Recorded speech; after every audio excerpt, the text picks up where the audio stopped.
立法會主席 The President.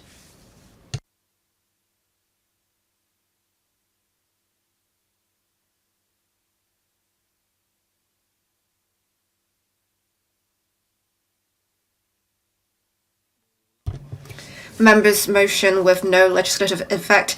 Professor William Wong will move a motion on formulating an AI plus strategy. 6 members will move amendments to the motion. This council will proceed to a joint debate on the motion and the amendments. Later, I will first call upon Professor William Wong to speak and move the motion. Then I will call upon Dr. Cheung-wing, Ms. Carmen, Ms. Hoi-yan, Mr. Tang Fei, Dr. Tan Yueheng, and Dr. Cheung-wing to speak in sequence, but they may not move the amendments at this stage. The joint debate now begins. Members who wish to speak, please press the Request to Speak button. I now call upon Professor William Wong to speak and move the motion. Professor William Wong. President, I move that the motion as printed on the agenda be passed. I have been studying AI for over 40 years. I have seen the development of AI becoming more mature over the times. Before, due to lack in hardware, even though universities had developed new AI technologies, they were limited to laboratories. They could not be used in daily life by citizens.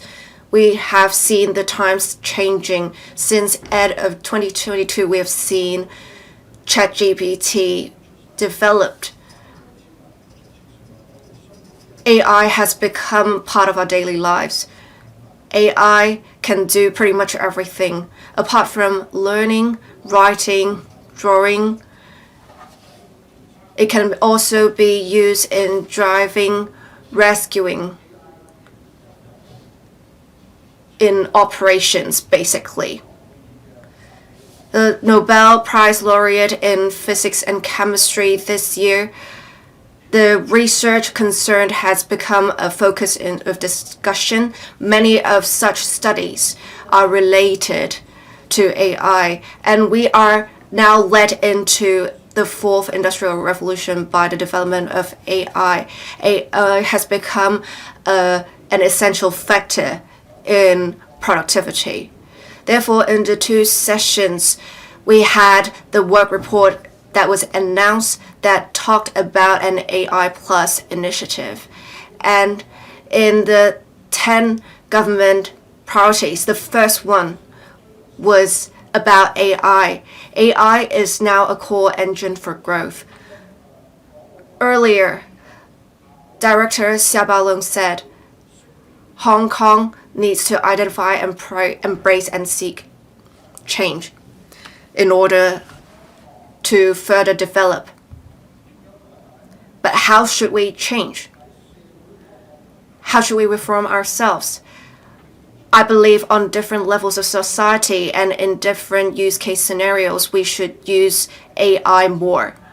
That is exactly the goal of AI Plus. AI can drive change in institution. It can also help develop new quality productive forces, which is why today I'm raising this motion on formulating an AI plus strategy. I want to facilitate discussions among members, and we can exchange our views on development of AI for the reference of the government. In the policy address, there are multiple mentions of AI. At the end of last month, the FSTB also announced a policy statement on the responsible use of AI. However, right now, we do not have an overall blueprint for development of AI in Hong Kong. In many places in the world, they have AI development strategies that had reference to their local conditions. For example, in Singapore, as early as 2019, they already have a national AI development strategy. In 2023, they released a 2.0 version. They have invested 1 billion Singaporean dollars in infrastructure for AI computing nurturing talents as well as developing industries. They have also made use of smart logistics, personalized education, and border control as starting points for using AI. In South Korea in 2019, they also have a development strategy for AI promulgated, and then they had this AI accelerator program that would broaden the use of AI in various sectors. They have also enhanced collaboration with the rest of the world and set up an AI sharing lab. In the mainland, Beijing, Shanghai, and Shenzhen, in these advanced cities, with policy support and investment they have done in education and transport and relevant sectors, applications of AI. The government attaches great importance to the development of AI in 2022. The INT development blueprint was promulgated. In the blueprint, AI was listed as one of the 3 core industries to be developed. In terms of infrastructure, Cyberport is constructing the AI supercomputing center. The first phase will be commissioned this year. The government is also investing $3 billion in the higher education sector as well as the industrial sector to make use of AI computational powers. We also have the ethical AI framework as well as the AI model personal data protection framework to make sure there is data security and compliance in relation to the use of AI. I'm glad to see that the government is investing in the development of AI. However, such investment is currently fragmented. There is no overall development plan. There is no coordination and a specific unit to facilitate coordination. This is not conducive to the long-term development of AI in Hong Kong, which is why in October I have promulgated an AI advocacy statement in terms of the development of AI. I have 3 visions and 17 suggestions for promoting the development of AI. I urge the government and other members work with me to promote the strategic development of AI.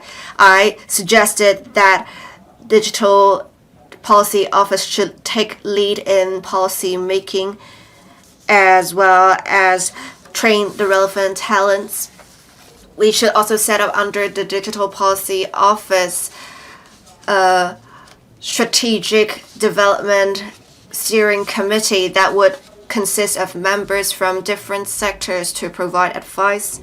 I also suggested that we should refer to Singapore's experience to have specific sectors to test the developing applications of AI. And we can also provide personalized education support with AI to enhance education outcomes of students and relieve the pressure of teachers. In the healthcare sector, we can have AI help with diagnoses and treatment, and that should shorten waiting time for patients as well as enhance efficiency in the healthcare system. In the social welfare sector, we can make use of AI for case management. In the construction sector, digital twins technology can enhance construction design and construction workflow. It can also enhance construction efficiency. The development of AI has changed our lives. It has also brought about reforms in society. We need to have systematic development plans, consolidate resources to make sure AI is used in the core areas.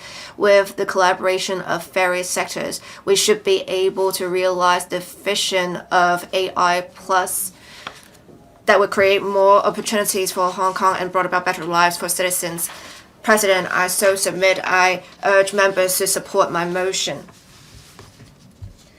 And I propose the question to you that Professor William Wong's motion be passed. Dr. Chow Man Kong.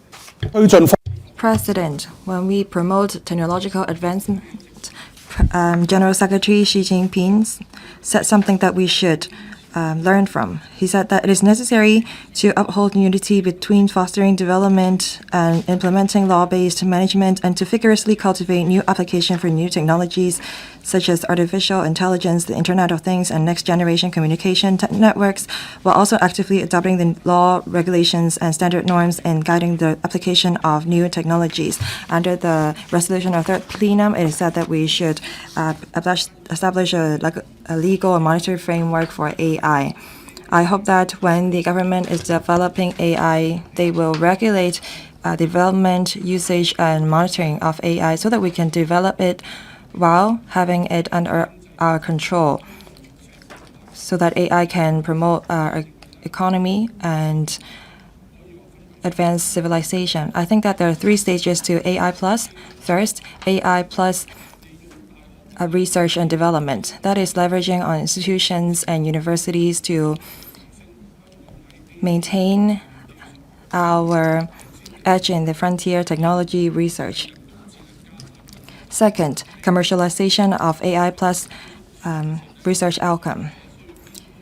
Developers at the early stage have to input instructions in large quantity, and they have to train the system and the products.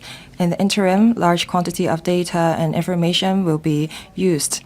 Third, that is AI plus industry application. I noticed that the textile industries, as well as other traditional industries, are making use of AI to design and examine their workflow to develop new quality productive forces. I propose that throughout these 3 stages, the government should establish legal framework to guide the AI technology towards the right direction. We should set a baseline so that INT development can strike a balance between development and regulations, as well as moral ethics. In the first phase, that is AI plus research and plus basic research, the government should create legal framework and explain to developers what rules they should not break. AI is a self-learning system. If they go out of control, then they will end up controlling the human race. Recently, there are reports saying that some AI chatbots, after being persuaded by the users, can teach others how to use dangerous goods. This is borderline illegal. I believe that most of the AI developers develop AI to promote the development of society. I hope that AI will not depart from its original intent. I think that we're still in the development phase of AI. We have a robust R&D teams. I think that apart from learning from other countries in their legal framework, we should be the leader in the establishment of moral rules. Second, AI plus commercialization of AI products. I think that we should improve the copyright ordinance so that we can strike a balance between copyright protection and development of AI. The administration proposes to introduce copyright exemptions. With the consent of the copyright owners, developers can extract relevant text and information to train their AI. And there is also an opt-out mechanism. Singapore in 2021 has a relevant plan, and they provide a rather relaxed environment for the development and growth of AI. While we are trying to draw for talents and enterprises, we should improve our legal framework. But we should not be too strict and too stringent. We should instead improve the copyright ordinance. In 2021, the European Union comprehensively regulate the use of AI. It is implemented this year. They use different credit ratings and risk ratings to assess the risk of AI. I think that we should learn from it. Before AI products are released, we should regulate the market. I so submit. Next, Ms. Carmen Khan. Thank you, President. I thank Professor Wong for moving the motion. I declare interest that I'm a member of the AI subsidy scheme. In the resolution of the third plenum, it is said that we should improve institutions and mechanisms for fostering new quality productive forces and to improve policy and governance systems for promoting the development of strategic industries such as next-generation information technology and artificial intelligence. I hope that the government will create an AI plus strategy. I will focus on legal framework and the responsible use of AI.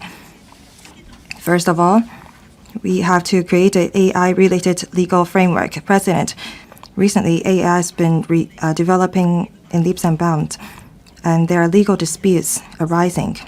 Through generative AI, does the works generated from AI enjoy copyright? The ownership of these products has sparked disputes. The reason why there is a dispute is because the legal framework is not enough. The blockchain disputes has been here for a long time. Only in March last year did we have the first case law as to whether cryptocurrency should be considered assets. And there is a ruling from the court saying that cryptocurrency is a form of asset. We should have a AI-related legal framework so that we can ask the developers to comply with the law. And I hope that the administration will amend the copyright ordinance as soon as possible. Otherwise, we will have to rely on potential case law in the future. Second, we should promote the responsible use of AI. In December last year, the FSTB promulgated the policy statement on responsible application of AI in financial market on the 18th of October. There are risks involved in the use of AI.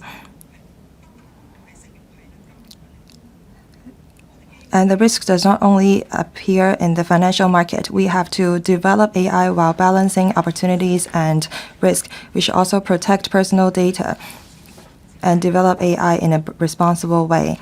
Earlier this year, the World Financial Forum, or the World Economic Forum, said that AI is the biggest risk to the human race.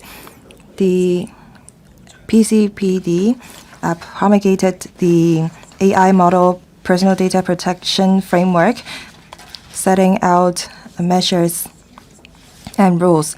I declare interest that I am a member of the committee under PCPD. I hope that the sector will make use of the framework so that we can develop AI in a healthy way and that we can develop into an INT hub with ethical rules.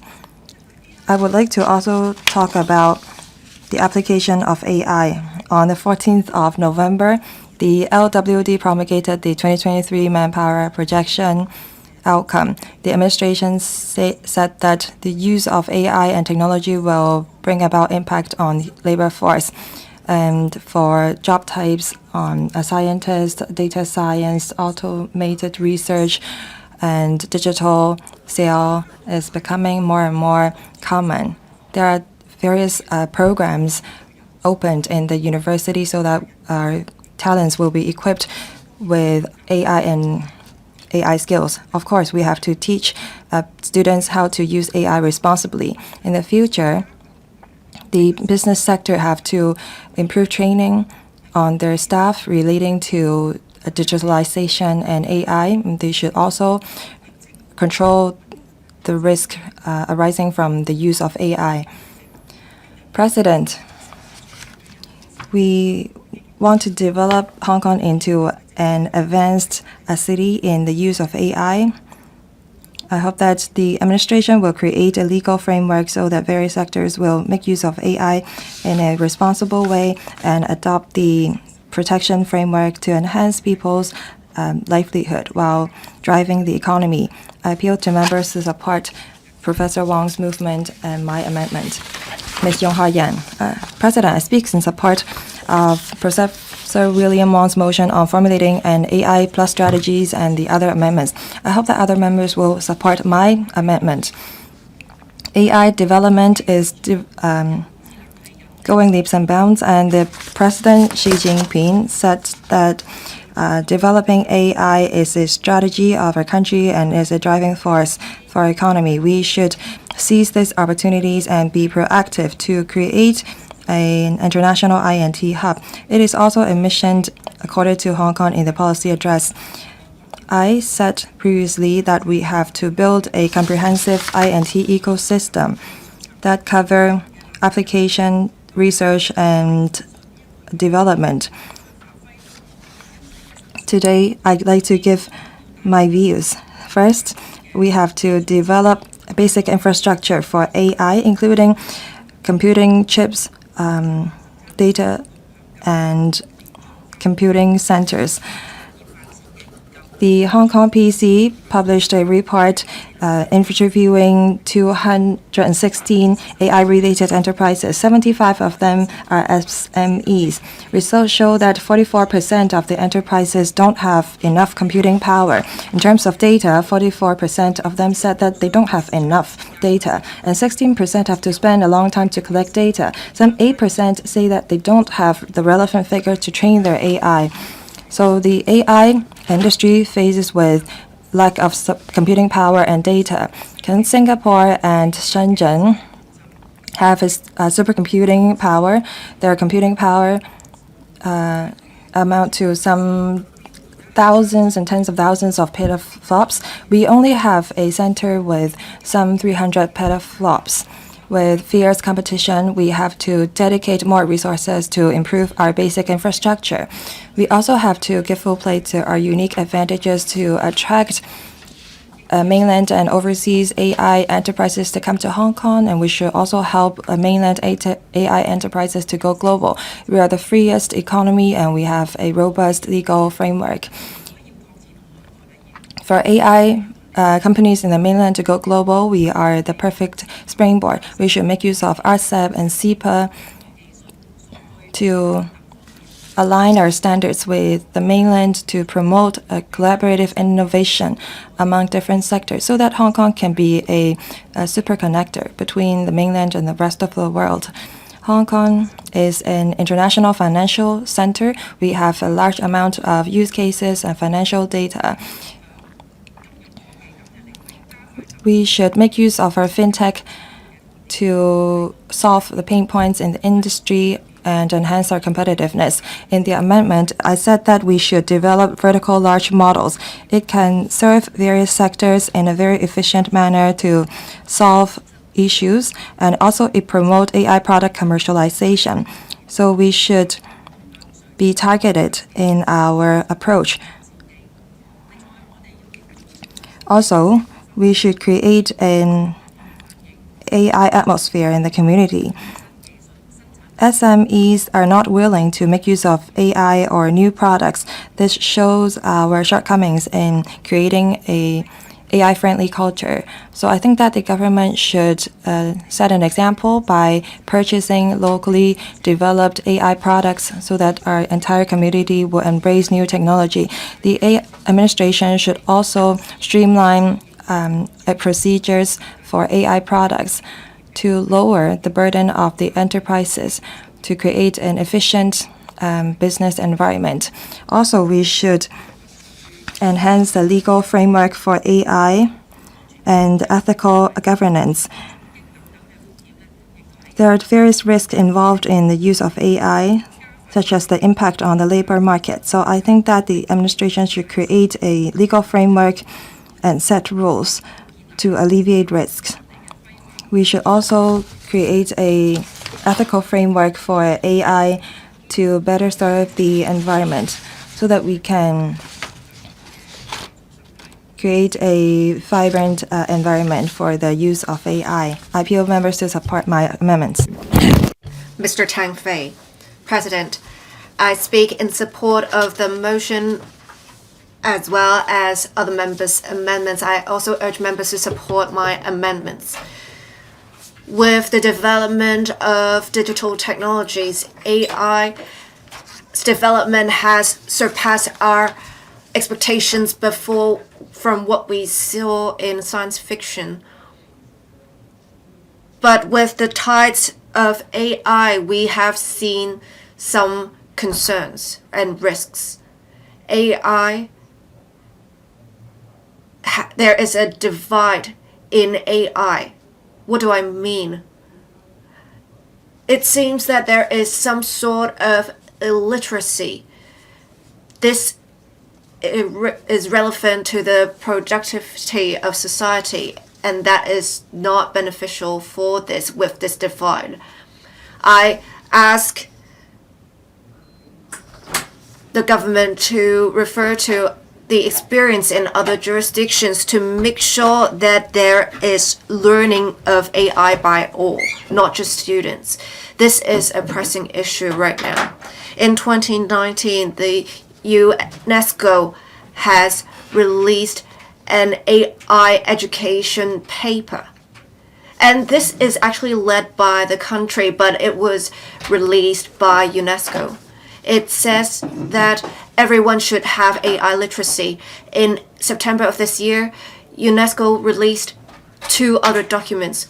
One on student AI framework, another on another AI framework, which is also in education. And I think we should refer to these. In 2022, there are only 15 countries that had included AI in their curricula. In fact, with actual inclusion in the curriculum, there should be less than 15 countries. And one of the prominent examples would be Singapore. Singapore has reformed AI.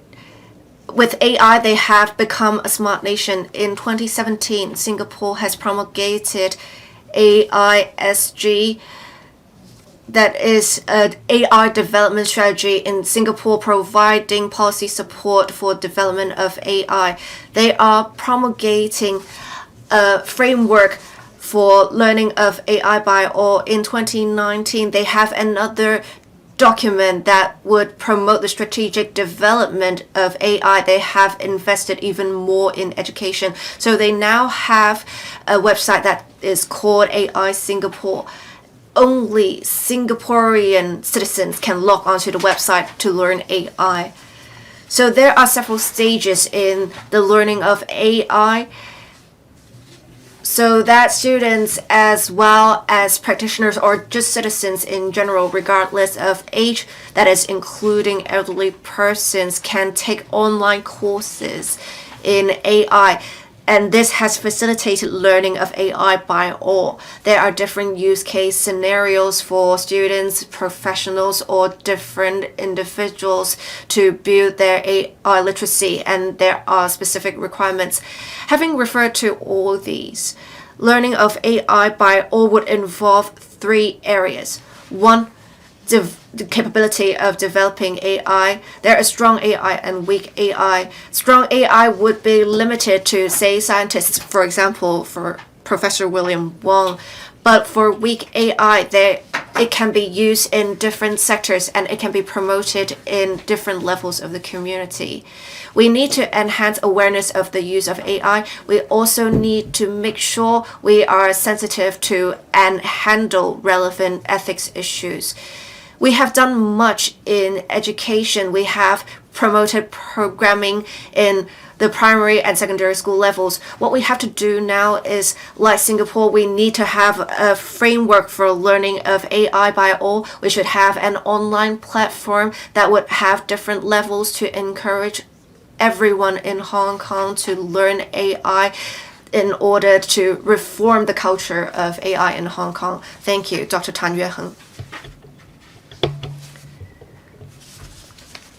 AI has led the 4th industrial revolution. In future, we see AI would coexist with humans. In 2024, Nobel Prizes were awarded to various AI experts. If we see an acceleration in AI development, we also see integrated development of AI and society. This is a very important topic right now, and I thank Professor William Wong for moving this motion. As an international financial center, Hong Kong has been making good use of AI and has kept an open mind with the use of AI. Not long ago, the FSTB has issued the policy statement on the responsible use of AI. We have now been using AI in different parts of the financial sector. According to the 2023 survey, financial institutions in Hong Kong has the highest rate of using AI in economies. It's 36% compared to the rest of the world, it would be 26%. I support that we should have wider use of AI in financial sector, including risk management, regulation, and various aspects, so as to have a deeper use of AI. With the industrial uses of AI, there are risks. For example, for security, with the development of AI, we have seen a change in internet attacks.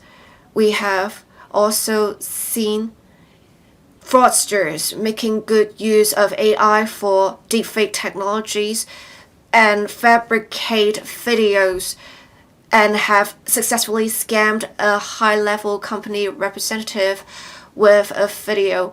They have posed as different high-level officials and they have scammed for 200 million Hong Kong dollars. In 2023, we have over 32,000 deception cases. The amount scammed involve $1 billion. With the development of AI, we can have a lower cost to develop different services. We have broken our traditional values. We do not only rely on simple encryption now. We need a better regulatory framework to account for the development of AI to make sure there is data security. We need to make sure there are clear guidelines for the use of AI in order to enhance security and reliability. Making use of AI to deal with problems in AI would be a direction to take. There should be better collaboration between the government and the financial sector. While encouraging development of AI, we should make sure there are applications in AI. We should also enhance regulatory framework and train more talents, enhance public awareness specifically in the hazards of the use of AI to promote better use of AI in the financial sector. I so submit, President, and I also urge members to support my amendments. Dr. So Cheung-wing.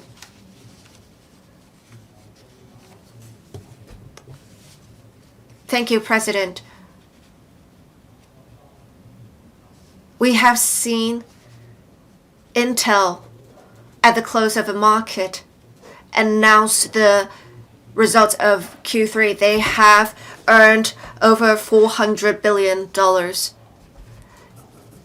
an increase of 190% year on year. For 8 to 9 consecutive quarters, they have seen better results than expected by the market. Their share prices have gone from their 52-week low, $45 USD per share, to $145 USD per share. Again, it is double the amount or twofold the original amount. And NVIDIA has seen their productivity increase.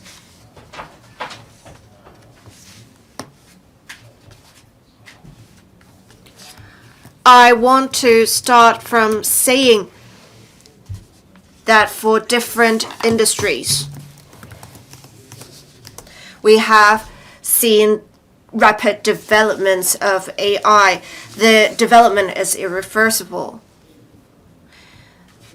Professor William Wong's motion is very meaningful today. we need to make sure we attach great importance to the development of AI in various areas.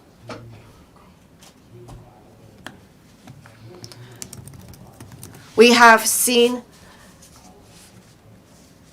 great developments in AI, and I expect that there will be an even more rapid development in future. It has transformed various industries, and it has hastened the pace of development so much. It can bring about great changes in employment and ethics.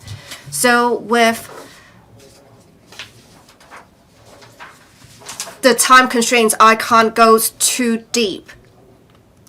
I will only focus on my amendments. I urge the government to study the application trends of AI in different industries, to formulate training measures and importation of labor measures so as to ensure there is integration of AI with the labor force and achieve optimal effectiveness for Hong Kong's productivity. The development of AI has brought about great changes in the labor market, and that is, of course, expected. It will also lower labor participation in some way. But then AI can create new job opportunities as well and enhance needs for labor, increase income for workers. AI affects different groups in different ways. For skill sets and labor force structure, AI may bring about changes. For industrial structure, AI would tilt the trends towards the development of services sectors. That will bring about great changes to blue-collar jobs. And according to the latest manpower projections, companies have lessened manpower needs by 10 to 20% for these industries. And the IMF has expected that 40% of job positions will be affected by the development of AI.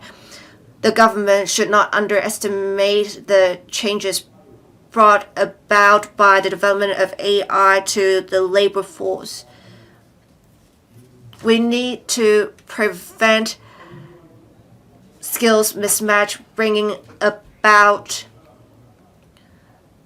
unemployment. We also need to make sure we are tapping into the new opportunities created by the development of AI. I so submit to the President.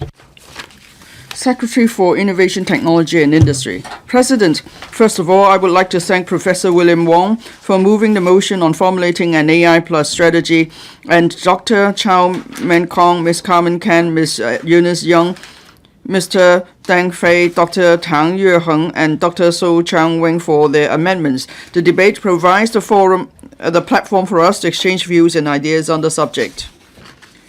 Artificial intelligence, AI, is a key driver in the new round of technological revolution and industrial transformation. AI is also a powerful engine for delivering new quality productive forces and realizing high-quality development. In March this year, the Central People's Government put forward in the report on the work of the government the Artificial Intelligence Plus initiative. The aim is to deepen the research and development of big data, AI, and other applications and build a digital industry cluster that is globally competitive. As far as Hong Kong is concerned, we have formulated an all-round strategy on AI development. The Hong Kong Innovation and Technology Development Blueprint was announced at the end of 2022 with emphasis on the development of AI and data science industries. The blueprint not only lays the foundation for the government to promote the application of AI in various bureau, departments, BDs, and enhance public services, but also provides a clear direction for Hong Kong to establish an AI ecosystem and to improve the industrial ecological chain. We have been following the strategy of the blueprint in building a comprehensive AI ecosystem in Hong Kong in various dimensions as policy, digital infrastructure, the supply of computing power, technical research and development, talent, capital application scenarios, and so on. We strive to promote AI governance and the application of digital intelligence. It is worth mentioning that the Digital Policy Office, DPO, which was set up in July this year, is precisely the top-level design of the government's AI strategy, which I just explained. DPO plays a crucial role in coordinating the planning, application, and safety of AI in Hong Kong. Looking ahead, DPO will keep up its leading role within the government in proactively promoting a digital policy based on data, the public, and outcome. The DPO will lead BDs to make use of innovation and technology, including AI, to optimize public services, facilitate the development of the AI industry, and deepen cooperation with the mainland with a view to enhancing the AI ecosystem in Hong Kong and fully supporting the country's AI Plus initiative. President, I will listen attentively to members' views and respond later to the specific proposals in the motion moved by Professor William Wong and the amendments moved by the 6 members. Thank you, President. Dr. Wendy Hong. President, now we are in a new wave of industrial revolution. That is the digital transformation globally. Artificial intelligence, AI, is now the important area for innovation. So we have now AI Plus. The AI development works with various products to bring about transformation. And then along with this wave, there is also the competition between the two major powers, the US and China. And AI is about computing power, algorithms, and big data. Now, for algorithms based on AI models, that's the point of competition, and it's a core tool of global competition. So what role does Hong Kong play? Hong Kong has the advantage of free flow of data across the boundary. So this will be the ideal place for such trading. Now, with competition between China and the U.S., many Chinese scientists planning to leave the U.S. to come back to this part of the world. So Hong Kong will be a choice for them, and that brings opportunities to Hong Kong. The Central People's Government published a rule on with a licensing regime on generative AI. So generative AI products must have to be recorded first, and then they could be launched in the market lawfully. Now, so this rule will promote the development of various AI products while ensuring security. Now, for AI models, they are the generic models and also large models and industry-specific large models. Hong Kong has an advantage in generic large models because for industry-specific model, then there is that provides AI solutions. It could handle formulation of it can facilitate decision making, automation of manufacturing, and so on. So Hong Kong has huge potential here. Now we want to jump onto the AI bandwagon. We need to build an AI ecosystem. I have looked at a number of AI startups in Hong Kong, so I'd like to make some suggestions. First, we need to have a flexible policy on data. Data is the fuel for AI development. Now, in healthcare, financial services, education, and other sectors, they all generate high-quality data. So there could be a data policy. There could be a common data platform. So while protecting personal data, we could promote the sharing of data as well as the data trading. And then secondly, we could explore a system for cross-boundary of flow of data. Now, the country has stringent rules. So in Hong Kong, their data could be drawn to Hong Kong with some proper protection of personal data that will promote R&D and development on both places. And thirdly, they need to have a system to facilitate the flow, international flow of data. Fourthly, we have to consider various application scenarios in the use of LLMs so that we could promote commercialization of AI R&D products. Now, and then we should also build supercomputing power, and we encourage enterprises to work with universities, and that we must also have more university programs on AI training, so we could nurture AI talents, or we could also attract more talents, AI talents to Hong Kong. And we must promote the formulation of ethical standards and so on for AI too. Now, Hong Kong lags far behind with Internet Plus, so we must not miss out on the AI Plus bandwagon. The government needs to guide the integration of AI industries and universities, so we could develop new quality productive forces. Dr. Sari Lee. I thank Professor William Wong for his motion. As the Secretary and others mentioned, well, in the future reform and transformation, AI, of course, is the core. And in the third plenary session, the direction of AI development has been clearly set out. And we must make sure we have a proper infrastructure and this system for AI development. Professor Sun just made an opening remarks. Now, I would like to talk about the spirit of the third plenary session, because there are reforms to the reference system. Now, the Hong Kong Innovation Technology Development Blueprint was published in 2022, and the government hosts various INT expos. We have the INT fund, and there are various other support programs too for the public to apply for resources in promoting popularization of science. Now, the country has a law on popularizing science. This is good reference for the government.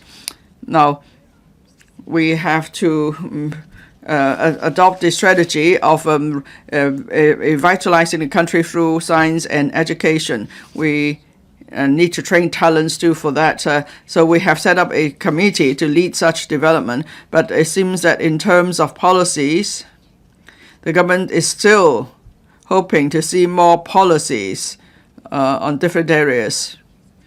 Now, for the country's law on popularizing science, it is actually a policy document in essence. Now, there are stringent requirements, and if laws are promulgated, provinces and municipalities must follow the law. And different activities are organized, but then one important aspect of the law on popularizing science is that there will be central coordination, and departments responsible must all follow the law, and they should provide funds for application by different sectors in the community. Well, we can make reference to the Maynard approach. Now, there are organizations that have made impressive achievements on science and technology or research. Well, so can they do more in popularizing science, especially for local organizations of the same caliber? Now, because this includes the government and public organizations and other leaders in various disciplines. So how can we ask them to do more? Of course, we have to include AI development too, so that in this effort, so that there is a stronger public awareness. Now, I see that the Secretary and the Bureau are working very hard to promote the popularization of science technology, but then and also there are funds for different organizations to organize activities. But is it enough? Perhaps we could ask more stakeholders to help out here so they could share their information and knowledge. So then we could build an AI culture and science technology culture in the community. Now, lastly, I must repeat a point that I've said before. Now, the Digital Policy Office was set up. I hope the public will be able to see the effectiveness of smart government. In Hangzhou, they have one-stop services that's still developing rapidly. Now, if we are not effective in promoting a smart government, or we don't have KPIs, and then businesses still have to physically go to various departments to make various applications, well, if that remains the case, then our advantage of an efficient government will be lost too. So I hope in his reply, Professor Sun will tell us about the government concrete policies on smart government. Thank you. Mr. Shanghai Long. Thank you. I speak in support of Professor Wong's motion and the 6 members' amendments.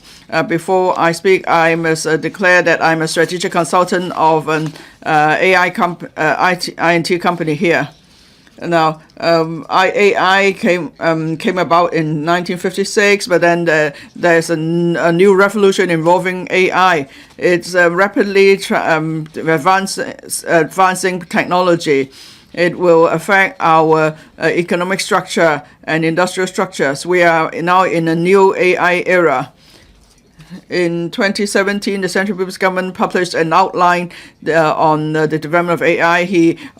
President Xi Jinping organized AI training, and he said it's leading for development.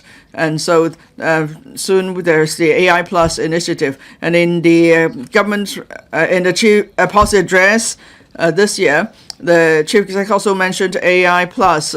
He mentioned AI repeatedly. So Hong Kong is an international city, and we are an INT hub, so we must put in place various strategies, and so we could make progress in AI development, and that will improve our international competitiveness and improve people's quality of life.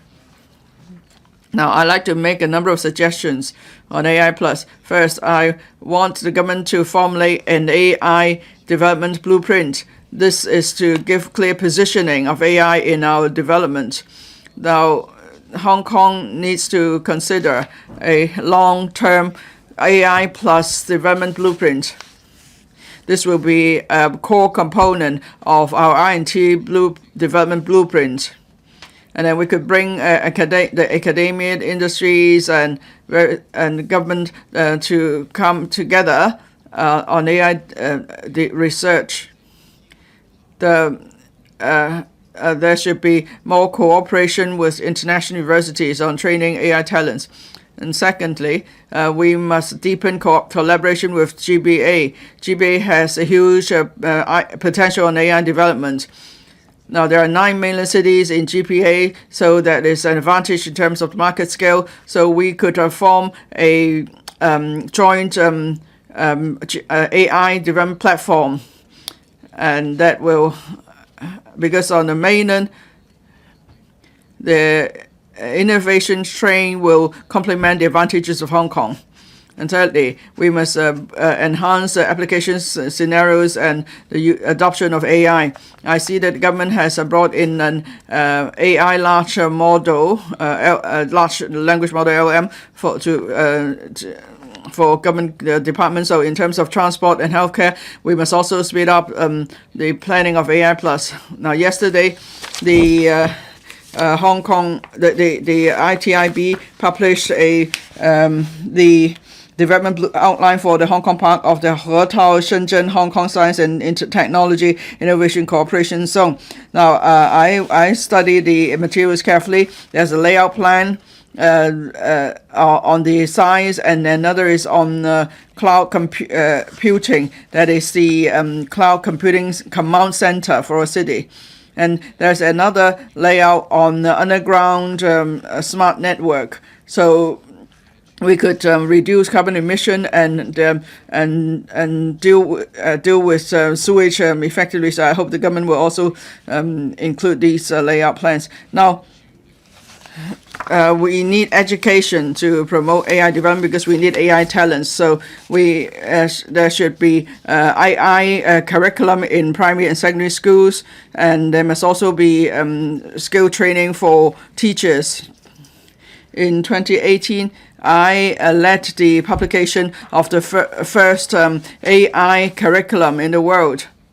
And at the time already talked about whether we could have bachelor programs on AI. I think we need to move faster now. And then in the policy address debate, I mentioned that we should set up a high-end AI research institute. So I hope the government will support the establishment of such a research institute. I speak in support of Professor William Wong's motion and the amendments of the 6 members. Thank you. Yeah. Mr. Kennedy Wong. President, AI is very important. So I thank Professor William Wong and the other 6 members for their motion and amendments. Compared to the mainland and the US, our AI development is still at a starting stage. Our AI enterprises don't amount to too many, but we have a unique advantage. First, we have a one country, two systems principle, and our data environment connects with the rest of the world. The data of the mainland under the support of the government can be transmitted to Hong Kong. And in Hong Kong, we can enter international database very easily so that we can base our research on the large quantity of data from other places. We developed Web 3.0 and the AI blockchain and fintech alike. Our progress is fast and we have room for development. We also enjoy different edges. Due to different reasons, large models of the mainland cannot be promoted to the rest of the world. That's why we have to develop a large language model that faces the world and can be used in the mainland. We do have an advantage in this. We have substantial information that is well connected to the world. We have a e-health and a healthcare database in the hospital authority. Our healthcare data record base is the largest in the world. We can share our outcome with the Greater Bay Areas as well as other countries. There are some 70 to 80 million Chinese people living in other countries, and our AI can serve them. We have top-notch universities, we have R&D institutions and talents. We have strong R&D capabilities.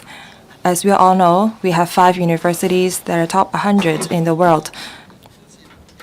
All these can contribute to the development of AI. We have a comprehensive common law systems and a robust legal environment that this can provide a reliable copyright protection framework for the development of AI. Our capital chain in the financial market can provide support to research and development as well as application of AI.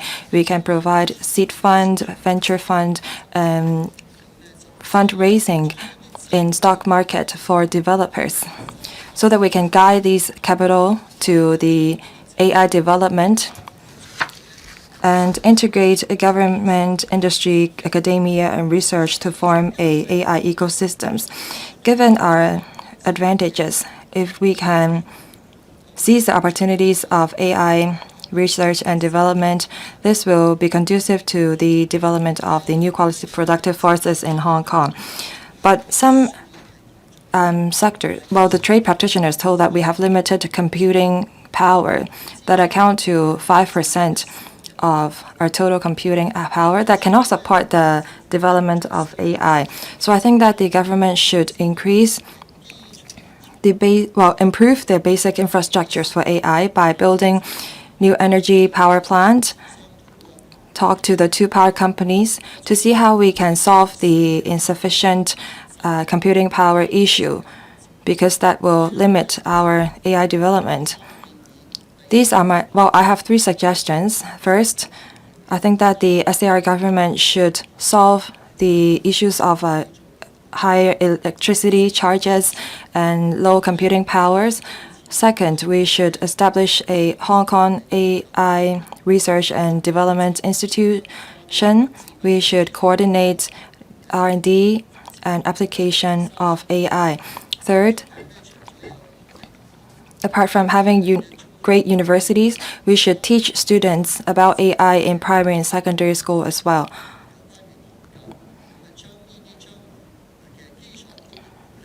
When we lay a good foundation in our students, we can nurture talents for the industry in the future, as also submit. Thank you, President. Next, Mr. Chan Xiu-hong.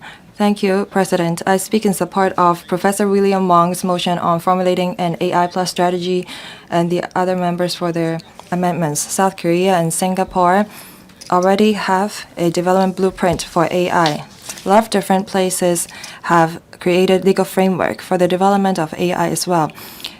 The government rely on the PCPD's guidance on the ethical development and use of AI and the AI model personal data protection framework and the PDO's guidelines, that is the ethical AI framework. These guidelines and framework provide a reference to the sector, but we still rely on the volunteer compliance among the sector. We have seen cases using deepfake to scam people. We can generate deepfake images by using AI. So these days, pictures no longer tell the truth. We are in a post-AI era. Since November last year, the police have detected some 20 cases where there were scammers posing as government officials to scam people. We should not create legal framework only after we have seen criminal cases.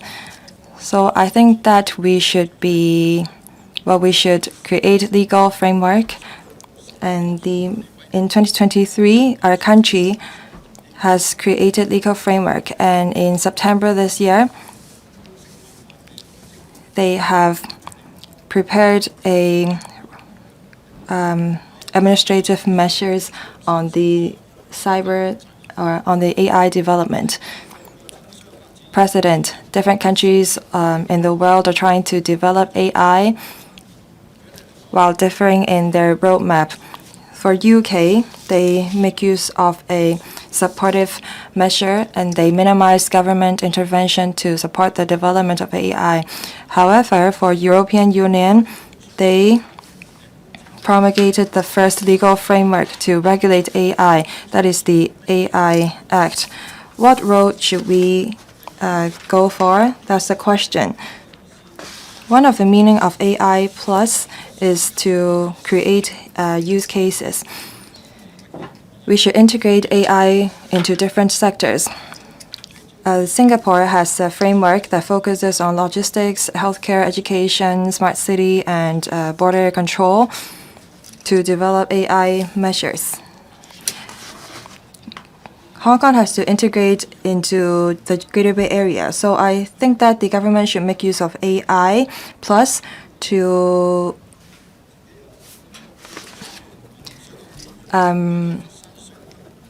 regulate the market. I went to Suzhou and Foshan. For water supplies departments there, when they want to see if there are water leakage or illegal discharge of wastewater, they have to walk to the river to see if there is such cases. And it took some half a day. Now they use drones, and it takes only 30 minutes to inspect the entire river. And the images captured can be sent to the command center through 5G. With AI detection, traces of river pollutions can be detected. Drones can also carry various detection devices. It can collect various data for different departments. With AI, we can detect various issues. For example, illegal building structures and refuse on the street. We should create a low-altitude economy, and we should create a city brain. Low-altitude brain is the foundation, and we should develop new quality productive forces. President, I so submit. Next, Ms. Chen Yueheng. Thank you, President. I speak in support of Professor William Wong's motion on formulating an AI plus strategy and the other members for their amendments. AI is a hot topic in the third plenum and the government work meeting. It is mentioned that AI has become a strategic industry. Open AI software and the NVIDIA hardware are very popular, and they are leading the development of AI. Our country is still catching up. Hong Kong is trying to develop ourselves into an INT hub. So I think that we should create or formulate an AI plus strategy. Yesterday, the development outline for the Hong Kong Park of the Shenzhen Hong Kong Science and Technology Innovation Corporation Zone was being published. AI plus. The plus in AI plus means that we should make use of AI as a basic infrastructure to empower various industries, just like how industry changed our lives.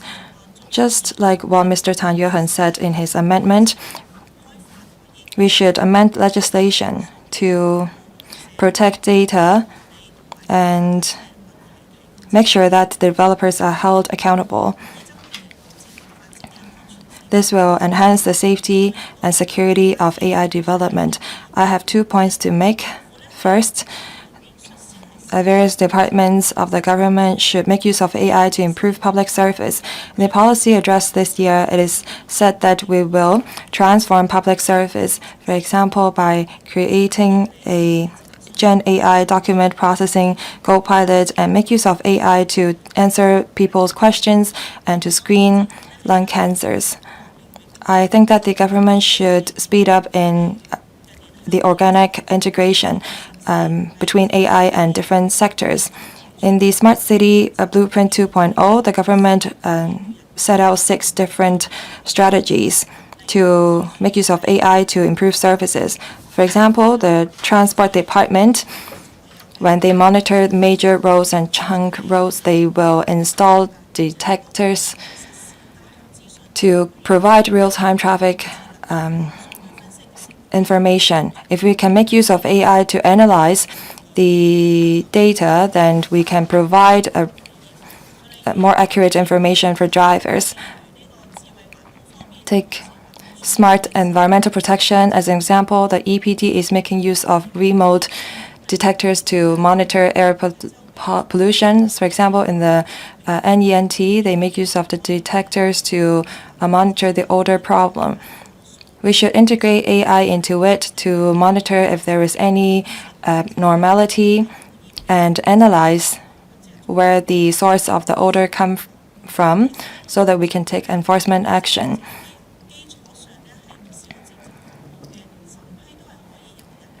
And different approval procedures can actually be done by AI to improve the efficiency and improve people's experience of using public services. And we should make use of the INT land in the Sandy Ridge to develop AI. It is said in the policy address that 10 hectares, 10 hectares of land in the Sandy Ridge will be used for INT purposes. AI training hinges on data. We should not just make use of Sandy Ridge to store data, but to train AI as well. We should focus on governance, consumption, and education to develop AI. As the INT land of Sandy Ridge has been expanded, and I've said before that the land use for the fish pond nearby has not been determined, so I think that we should further expand the INT land in Sandy Ridge as well. Submit. Thank you, President. Mr. Sunny Tan. Thank you, President.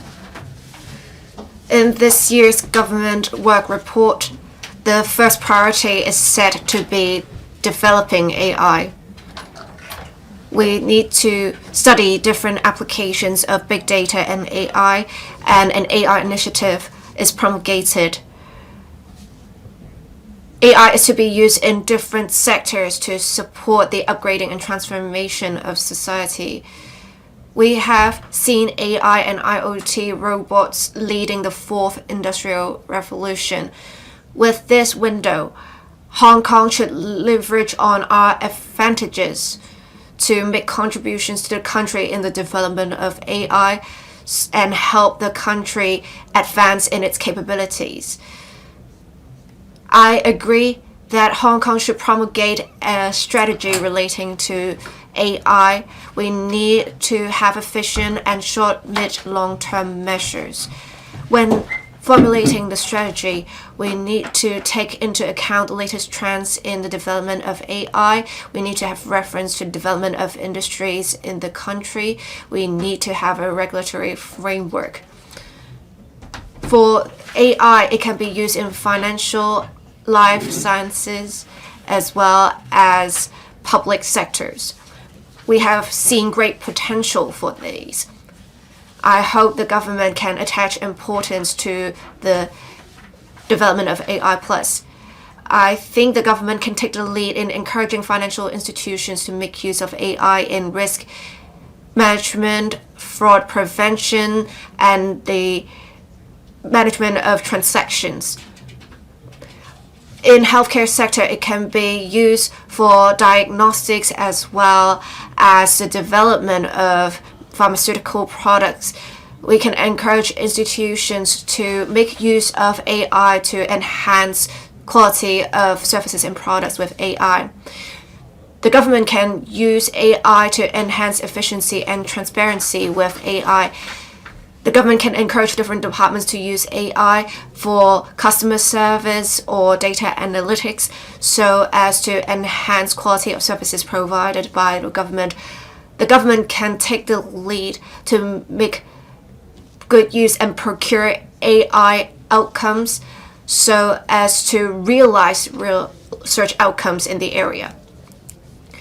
Hong Kong has an advantage of being a connector between the mainland and overseas. With our solid foundations in the AI industry, we need to leverage on our advantages and complement the strengths of other mainland cities of the GBA. We can help mainland companies go global. I said before, there is an AI drone company in Beijing that makes use of Hong Kong airport's scene for autonomous driving development in Hong Kong, and then the company has managed to go global. This is an advantage that Hong Kong has in recruiting companies. We should be proactive in recruiting mainland and overseas companies to come to Hong Kong to tap into the ample opportunities. It is a trend to develop AI. I hope that the government and public bodies can work together to help develop AI, to help scale up the development of AI, create an ecosystem, to create impetus for growth, to make contributions to the country's modernization. I so submit. Speaking in support of the motion, Mr. Chen Yung. Thank you, President. Thank you, Secretary. I would like to thank also Professor William Wong for moving the motion, as well as the other members for proposing amendments. As we all know, President Xi said in a recent Internet summit that Hong Kong AI has the ability to change the world, but it does have risks. So I want to focus on the issue today. While we are formulating an AI plus strategy, we need to ensure there are safeguards. President Xi has great expectations for the development of AI and Hong Kong's development into an INT hub. So we must promote the development of AI in Hong Kong. The secretary is a fellow in the area, well respected, and I appreciate his efforts so far. We must tap into the opportunities, but we need to also mitigate the risks. Many people were concerned when AI was first developed. They were afraid that AI was going to take over the world. But now we cannot reverse the trend of the development of AI. We need to see that AI may have more pros than cons. But we shouldn't, of course, underestimate the risks of AI. We now have the lexical intelligent transcription system in the LegCode, and with the lead of the president, we have observed the workings of the system. It has been quite accurate. Perhaps with use of AI even further, we will see great speeches being made by AI for us. We have also seen risks because recently there was an American student that made use of Google AI. The AI told them to go to hell. This is, of course, a risk that is associated with AI. We have seen recently that we have elevators being upgraded, but the problem is, while the elevators are new, we were supposed to go to the first floor, but we were carried to the 8th floor by the lift. So if it is a prank by the AI, I may accept it.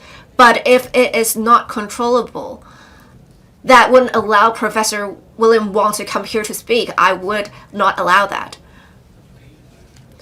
This is just a joke, but we need to see the risks associated with AI in, for example, military sector. We have a very good AI, but we have seen it brought about great opportunities and great potential, but we must mitigate the risks brought about by, for example, human error. The chief executive said in the policy address that we need to have security for infrastructure, critical infrastructure. I believe the secretary will help with this as well. We can see in the development of AI, it precedes the development of a regulatory framework and a legal framework for AI. Therefore, I urge the government to take a forward-looking approach to anticipate the safety risks of AI and make sure there are safeguards so as to ensure the public won't be harmed by the development of technologies. For mature technologies that can bring about tangible benefits for the public should be more accepting of such technologies. I so submit. Thank you, President. Mr. Jeffrey Lam. Thank you, President. The government announced yesterday the development outline for the Hong Kong part of the Hotel Cooperation Zone. I would like to first speak for myself as well as the BPA and the Chamber of Commerce of Hong Kong support for this. This is very important to the development of INT in Hong Kong. Hong Kong is an international INT center. We are not only such an INT hub in the region, we are also one of those in the world. With the development of AI, in fact, a very rapid development of AI, it has now become a growth engine. with the development of technologies, it has brought about changes in governance, productivity, and people's lives. The central government in this year's government work report has promulgated an AI Plus initiative to promote the high-quality development of digital technologies. We should heed the calls of the country to develop Hong Kong into an international INT hub. In order to promote the development of AI Plus, it is important to recruit funds and companies to Hong Kong. We need to recruit top-notch AI enterprises to Hong Kong to develop AI. We also need to recruit investors. Not only should we channel the capital into Hong Kong, we need to create an AI ecosystem in order to increase our influence in the area. We need to actively promote our advantages. Recently, Hong Kong has done much in recruiting companies to come to Hong Kong. We had launch ceremonies for 60-odd companies, and the high-level government officials have led delegation to different places to tell good stories of Hong Kong. I appreciate the support of the business sector. For example, airline companies for adding new flight routes. We have been able to collaborate with different places now. I believe with the various measures to boost the economy, we should see good results. Apart from that, we need to make sure we can flexibly use capital and resources. The larger companies have the resources, for example, big data to analyze the market to see what their target groups should be. But for the smaller companies, they don't know how to tap into the opportunities brought about by the development of AI. The government should have more policy measures to help SMEs and traditional industries to make good use of digital technologies and AI to improve their business environment. The government can perhaps have a one-stop information portal to help SMEs learn these technologies. The government can also streamline application processes for SMEs to obtain funding support. We also urge the government to nurture INT talents and enhance competitiveness of existing talents, not only for youngsters, but also for the middle-aged and older people to minimize the digital divide. President, the development of AI has brought to Hong Kong ample opportunities, but there are also challenges. In order to enhance our competitiveness in the development of AI compared to the rest of the world, we need collaboration between different sectors of the community. I urge the government to formulate an AI Plus initiative, recruit companies and funds, have infrastructure, nurture talents to promote the development of AI and its use in different areas to create a good AI ecosystem. I hope that Hong Kong will be able to compete with the rest of the world in development of AI to create better lives for the public. Thank you. Dr. Lo Wai Kwok. President, I thank Professor Wong for his motion and the other 6 members for their amendments. If we look around the world, we see that AI is developing rapidly. The Central People's Government published the work report this year and is proposed to launch the AI Plus initiative.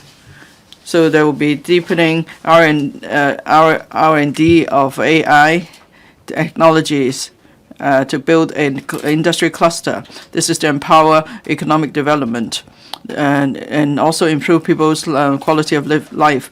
Hong Kong is in the critical stage of advancing from stability to prosperity, so we need to look for new economic growth engines.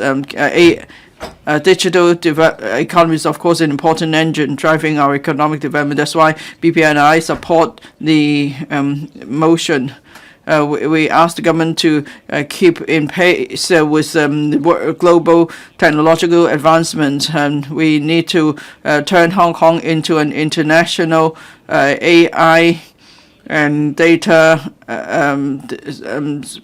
hub. So the government needs to put in place a number of measures. First, there must be AI plus development blueprint soon.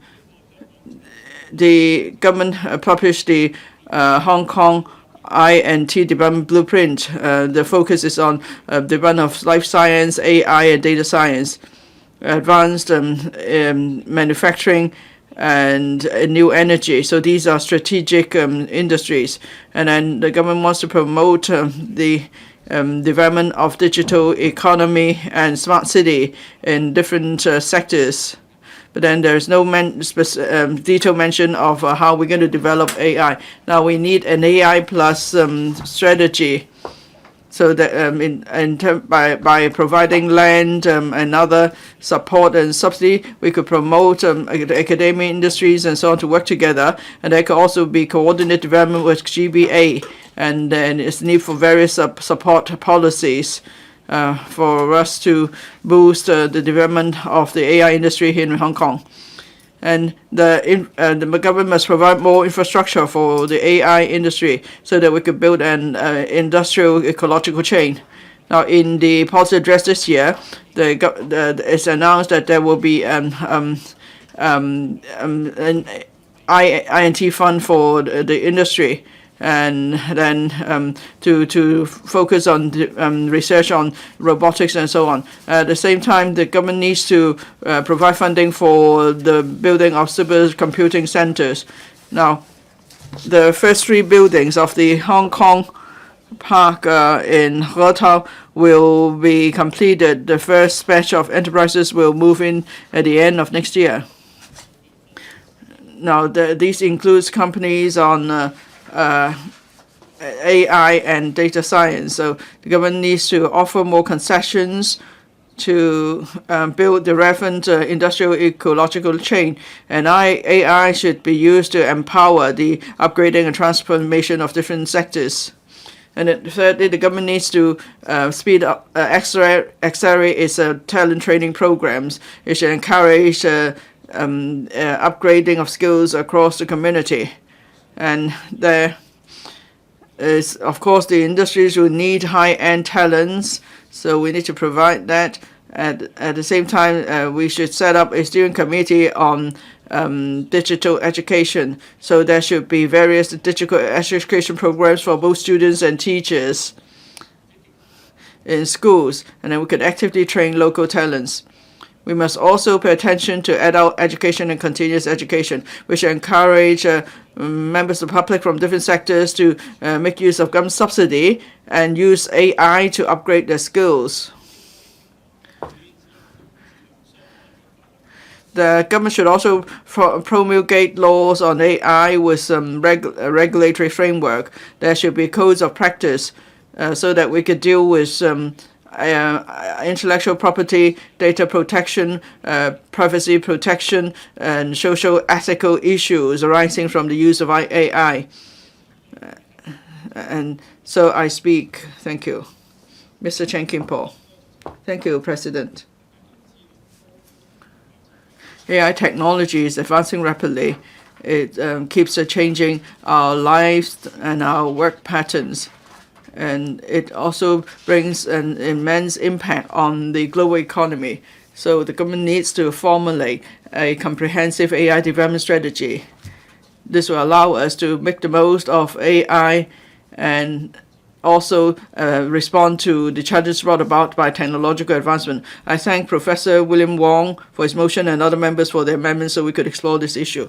Now, we need to make good use of AI, and various countries have promulgated laws to regulate the use of AI. The EU AI Act is coming into force. The relevant regulatory measures will come into force in phases. So, now, for all AI-generated voice, images, and text, there must be a tag to label them as AI-generated. This is going to be the requirement. And then the mainland has also promulgated a law on the labeling of AI-generated content. This law will come into force this year. So the government must start studying a similar regulatory framework for AI. This is to make sure there is proper protection of the public as well as we promote the development of AI.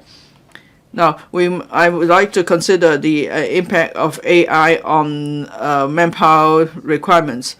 Now, AI has brought about new challenges to the workforce. Many are worried that jobs will be taken up by AI, and that will lead to massive unemployment. Now, the government has quoted the IMF study findings recently. Actually, 40% of jobs around the world will be affected by AI, and there will be reduction in manpower requirement by some 10 to 20%. But then, at the moment, many countries face manpower shortage, and they are trying to troll for talents. So the government needs to keep a close tab of market development in its manpower projection. It should explore whether AI could actually replace jobs. And AI development also leads to various emerging industries and jobs. For example, AI engineer, robots, repair technicians, and so on. So the government should provide more training programs people's jobs who may be replaced by AI could then take up this training. And at the same time, the government needs to train more talents for developing vertical models. This is what the market needs. In the long run, we have to start training students at a young age so they learn about AI at an early age. This will address the problem of manpower shortage. The government has been promoting such education proactively in recent years. Now, that's the junior secondary module on AI education for adoption by all schools. So it's important that we popularize AI education. So if when students choose any career, they are able to use their AI skills. So then, and also school education should prepare students for the possibility of taking up AI career or robotics career in future. Now, if students have AI skills, certainly they will be welcomed by employers.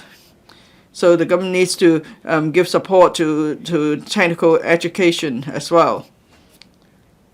And so in primary, secondary schools and technical schools, the government needs to review the curriculum and enhance it so that we could improve the quality of education. Thank you.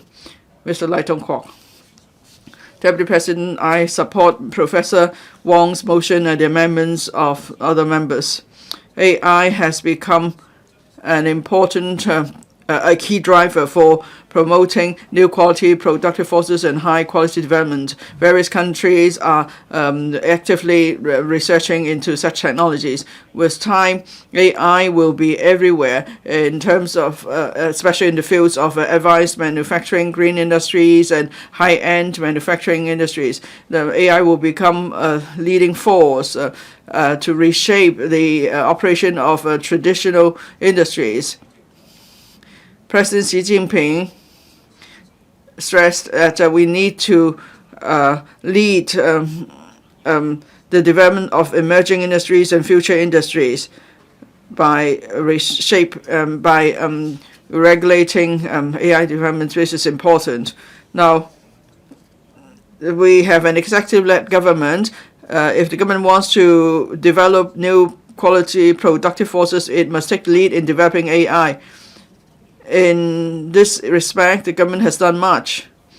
For example, in the budget this year, there's $3 billion set up for a fund to promote AI development.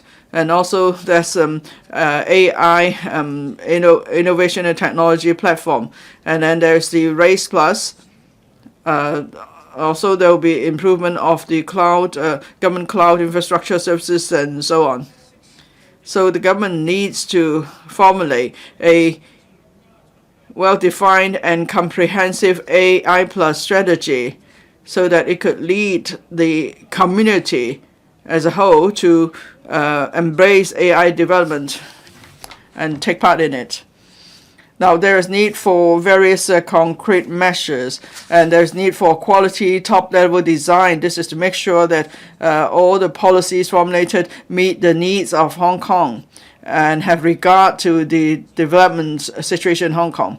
Now, on the AI strategy, we could learn from the Singaporean experience. In 2019, Singapore promulgated the National AI Strategy. So there's deepening of the use of AI tools to improve the economic development of the country. And then in 2023, the Singaporean government launched the 2.0 version to further expand the use of AI in government departments and in the community. Now, AI development has everything to do with the use of big data. Now, there is an increasing demand for data flow within the Greater Bay Area.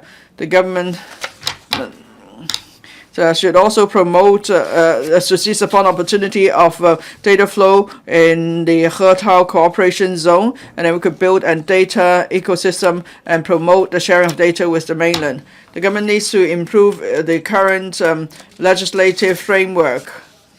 Now, the Central People's Government has promulgated a resolution to further deepening reform comprehensively to advance Chinese modernization. It stipulates the need to improve institutions and mechanisms. So in the big data era, how do we protect personal data and individual rights? Well, that will affect how the public will accept AI. So we need to ensure there is data security. Only then could we realize the full value of data sharing. Now, we are in a rapidly advancing technological age. Hong Kong must not miss out. Developing AI is a necessity for us to integrate into national development. So the government needs to look at the macro policies as well as the specific areas. It should take a multi-pronged approach to actively promote the development of AI. So that we could herald in the AI era. Thank you. Mr. Lam Chun Sing. Thank you, Deputy President. I thank Professor William Wong for moving this motion. With the development of AI, if we look at places where their AI development is more advanced, they have strategy in place for its development. Singapore in 2019 promulgated the first AI strategy. It covers their visions on logistics, healthcare, industries. These are the industries that are key to the Singaporean economy. In 2023, or prior to that, Singapore will develop AI solutions that are effective, that cover the challenges faced by different industries, and they also set out measures to achieve their goals. The UK in 2021 promulgated the 10-year AI development blueprint to set out short, mid to long-term actions to invest in AI industries and to improve the AI governance framework, as well as to train and nurture AI talents. In Hong Kong, although the government already have rolled out several measures, including using AI to process documents in civil servants and put in place a pilot scheme on implementing AI curriculum in junior secondary schools, we don't see a clear and precise overall plan. So I suggest that the government consider implementing a development strategy on AI to set a direction for its development and step up coordination of relevant work within the government. This will help develop AI in a more efficient way. I'm also concerned about AI talent training. Last week, the government promulgated the manpower projection report. there is an increase in terms of demand in industries, for example, AI experts, data analytics, and data scientists, and so on. I think that the government should create more programs in universities and UAS, Universities of Applied Sciences. The government should also work with universities and sectors to create a AI mentorship scheme so that young people who are interested can receive on-the-job training and enterprises. During the training, the interns should be able to receive subsidy from the government. Through such internship, people will gain actual job experience. The policy address also asked the ERB to relax the upper limit or a threshold for educational attainment for applicants so that people with high educational attainment who want to change their industries can undertake AI courses in ERB. Hopefully in the future, there will be more courses covering this area so that our workforce can be more well-equipped to cater to the changes. In the manpower projection, it is also estimated that in 2028, we will be lacking 18,000 to 23,000 INT talents, including AI talents. The government often stressed that they make use of various labor importation schemes to attract some 100,000 of talents to Hong Kong, but some top talents still aren't able to get a job. So we shouldn't be trying to attract more applicants to apply for the scheme, but we should make sure that these top talents can fill the gaps. Lastly, the AI development may reduce the number of jobs in the grassroots sectors. Some skilled workers may be replaced. So I think that the government should minimize the impact caused to grassroots workers or low-skilled workers to make sure that their employment is well protected. President, I so submit. Thank you. Next, Mr. Yueheng. Thank you, Deputy President.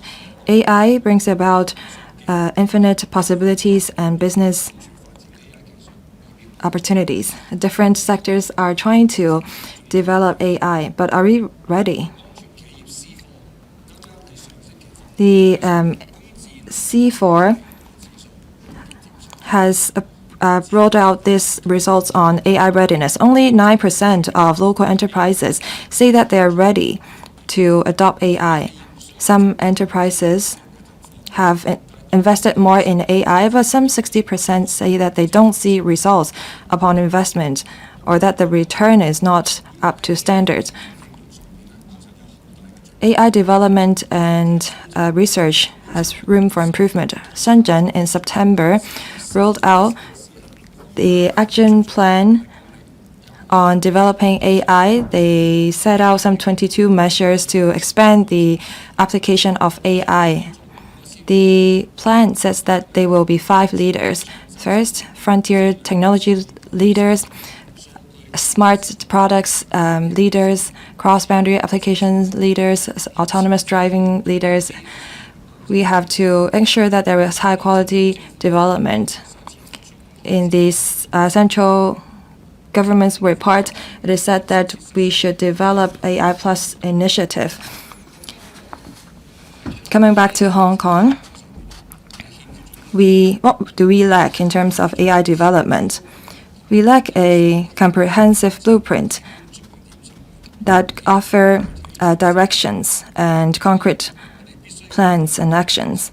So we should perhaps make reference to other places to improve our basic infrastructures. Of course, because our enterprises are not ready, this will bring about challenges. Some companies are afraid of change, but some SMEs are afraid of being replaced because of limited financial resources. It's difficult for them to transform. I hope that the government will offer financial assistance to SMEs and micro enterprises in their transformation.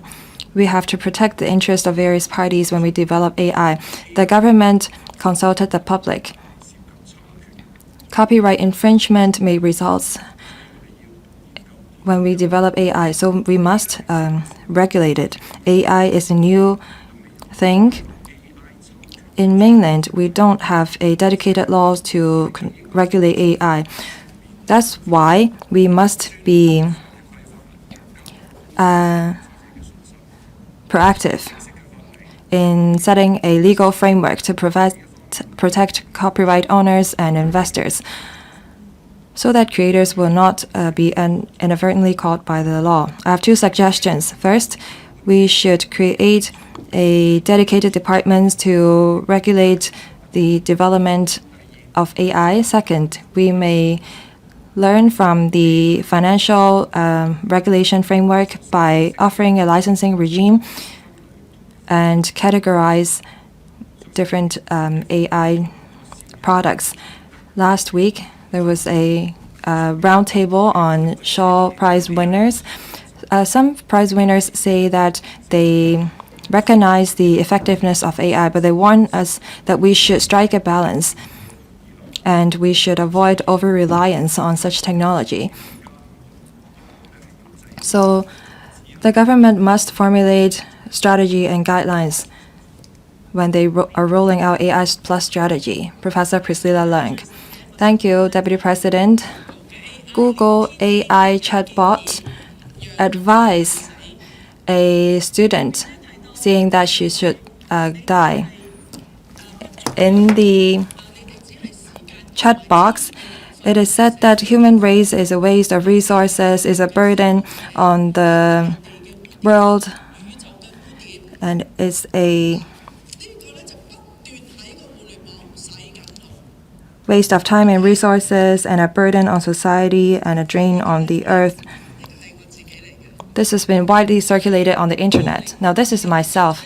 In 2021, I filmed a microfilm that is going into 2036. That's about my conversation with myself as a legislative council in 2036. I asked if, in 2036, there were robots fighting for labor rights. Do robotics own an identity card? That could be a question, and that film is still now on the YouTube. In 2004, I watched a film on smart AI revolution.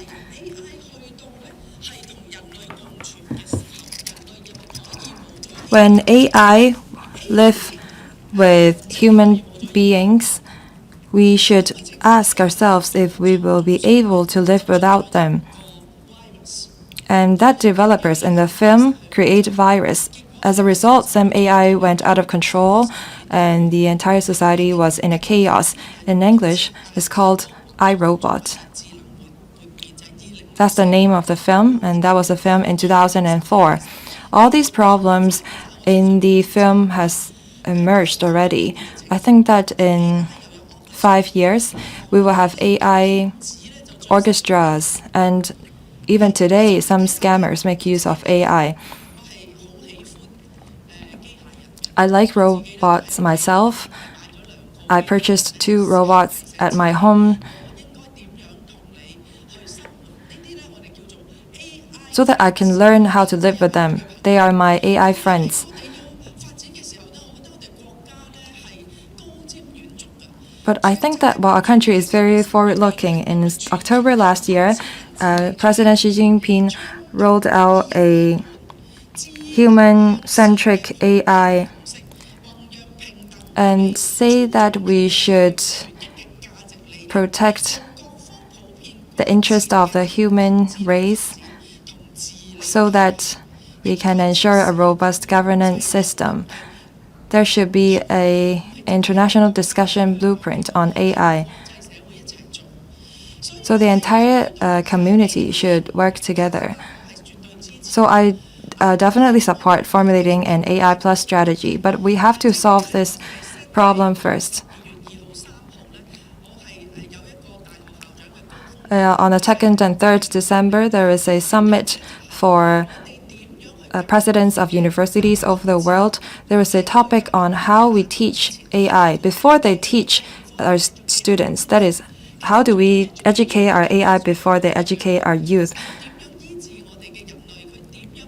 How can AI cure us? How can they build our buildings? Before that, we have to determine how these AI beings should coexist with our human beings. They should share our rules in a civilized society. They should not become Frankensteins after being developed to disturb our rules, laws, and moral and ethics. So we need to have an overall blueprint, and it seems that we are lagging behind. We should not just compare ourselves with the mainland or other countries. Well, in the CCPPC, I said that we should organize an international summit for presidents of universities to educate AI. I take action. We have a lot of elites here as to how we actually operate AI so that we can give the government an operationable AI blueprint for the government. Deputy President, I so submit. Professor Lau Chi-peng. Thank you, Deputy President. I speak in support of Professor William Wong's motion and the 6 members' amendments. I am concerned that with the strong ties of AI, how we can integrate AI into education to promote the development of digital education and have a more comprehensive environment for AI education. In May of this year, I raised a motion on digital education, and it was supported by the Secretary for Education. And in fact, in the policy address, it was mentioned that a steering committee on strategic development of digital education will be set up, and there are various measures to be promulgated. I appreciate such. AI can increase productivity. With the prevalent use of AI, being able to use AI will be a core strength. In relation to national guidelines on promoting development of AI to create impetus for high quality development of the economy in the country, it would include virtual training, innovative teaching materials for AI to be promulgated. The government should leverage on our advantages of being an East meets West cultural center as well as an international education hub to create our own model for development of AI. The government must leverage on the steering committee's strength in steering the education system. AI as a specific subject for research and study should be required in the education in primary, secondary, and tertiary levels. We need to enhance students' capabilities in using AI, make sure they know the shortcomings of AI as well. For me, my research is in history. Generative AI cannot be used to provide proper research outcomes in history. We need to have detailed analyses and knowledge of history in order to achieve learning outcomes. And then with that knowledge, we can correct the errors of generative AI content so that we won't fall into the trap of plagiarism. We have had universities providing training on generative AI to staff members. And for year 1 students, it is a mandatory course for them to learn about generative AI. And I think this should be expanded to primary and secondary schools. Formulating an AI plus strategy should not be a future work focus of the government. It should be a present work focus. Formulating an AI plus strategy would permeate different sectors, and especially in education. In order to become an advanced city in development of AI, we need to have talents, and that will foster our high quality development. I so submit speaking in support of the motion and amendments. Mr. Gary Zheng. Developing AI is important for the high quality development of the country. And in this year's government work report, there is promulgation of an AI Plus initiative. I urge the government to have a more targeted approach to develop AI in Hong Kong. We need to be innovative to plan for the use of AI in Hong Kong. If we refer to the experience of advanced enterprises, with the development of AI, we need to consider both scale and quality. In recent years, we have seen large language models have scaling law. It is a discussion topic at the moment whether we have reached the extreme level. With inferencing and use scenario analysis, we will find out more. And this is especially important to Hong Kong because it will offer more flexibility for the application of the models and achieve breakthroughs. For example, in health science, fintech, and smart city, Hong Kong has the right foundations to have a vertical application model in Hong Kong for AI. With the development of LLMs getting to the next stage, we are now trying to strive for quality, and that will provide new opportunities for enterprises. The government should set up a fund to support local development of specific AI applications. We can refer to the experience of the support program to support digital transformation, to support traditional industries to transform with AI.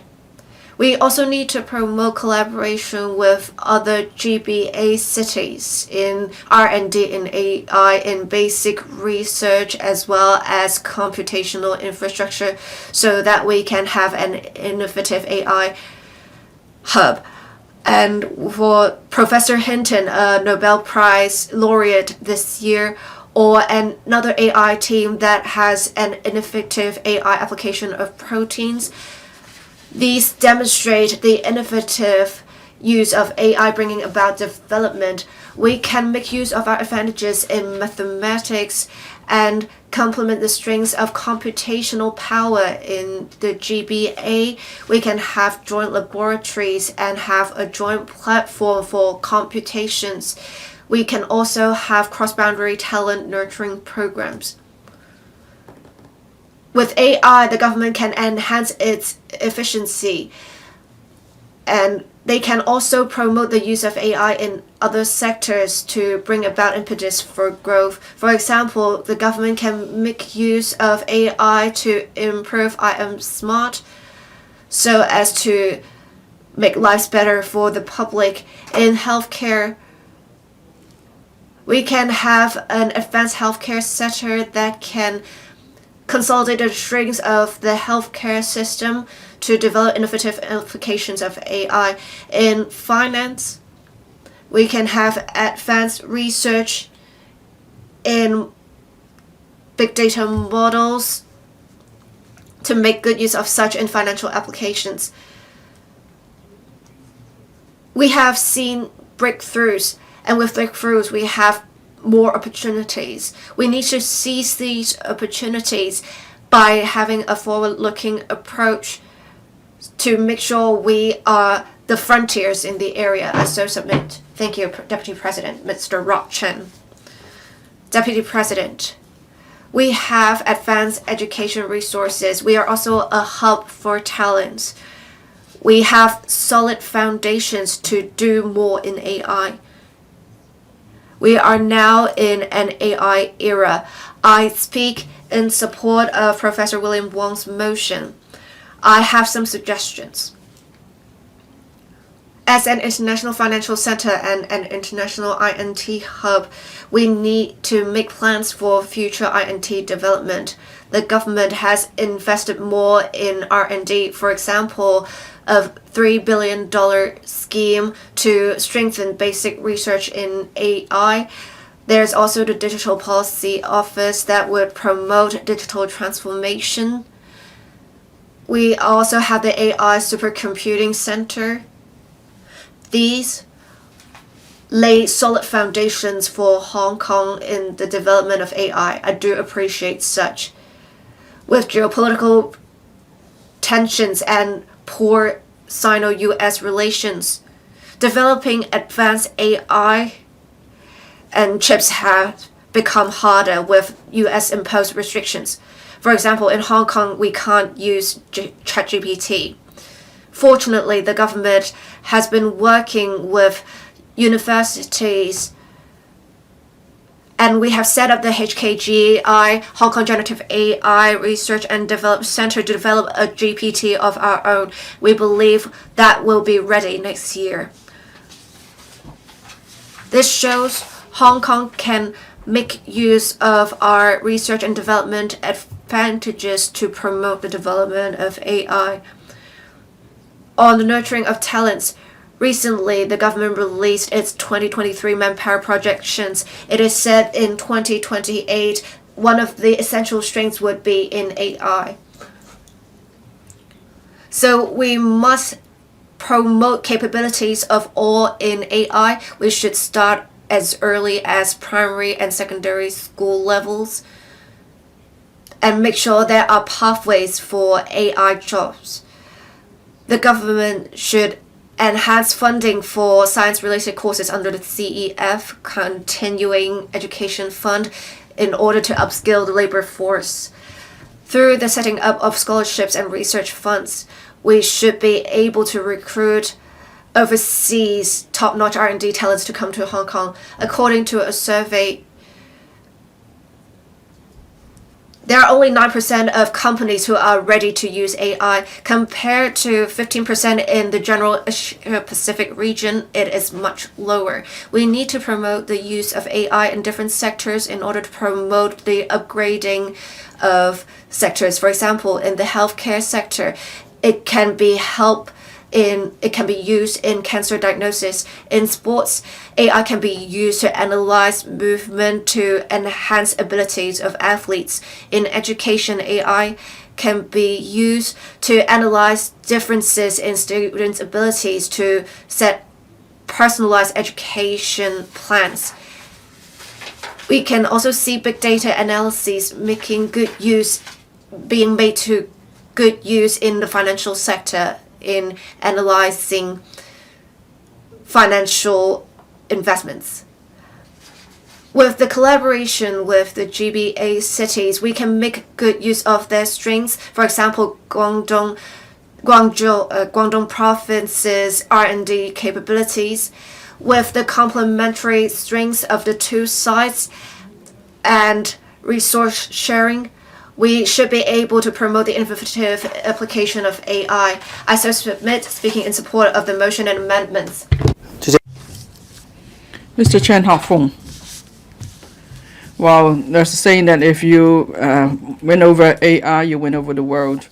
Now, AI is now used at various fronts, and it is a key driver in developing new quality productive forces. But with the rapid demand of AI, how to make sure there is a proper supervision system, that's important. Now, with watch films like Future Warriors and so on, and all these movies use AI as the subject. That is, generative AI will eventually betray mankind. That's this concern. Or AI robots may distort our meanings, leading to slaughtering. Of course, those are just stories and fabrications, but then we can see it could actually happen with a recent incident. So we that shows that the public are concerned about AI, which we don't know enough about.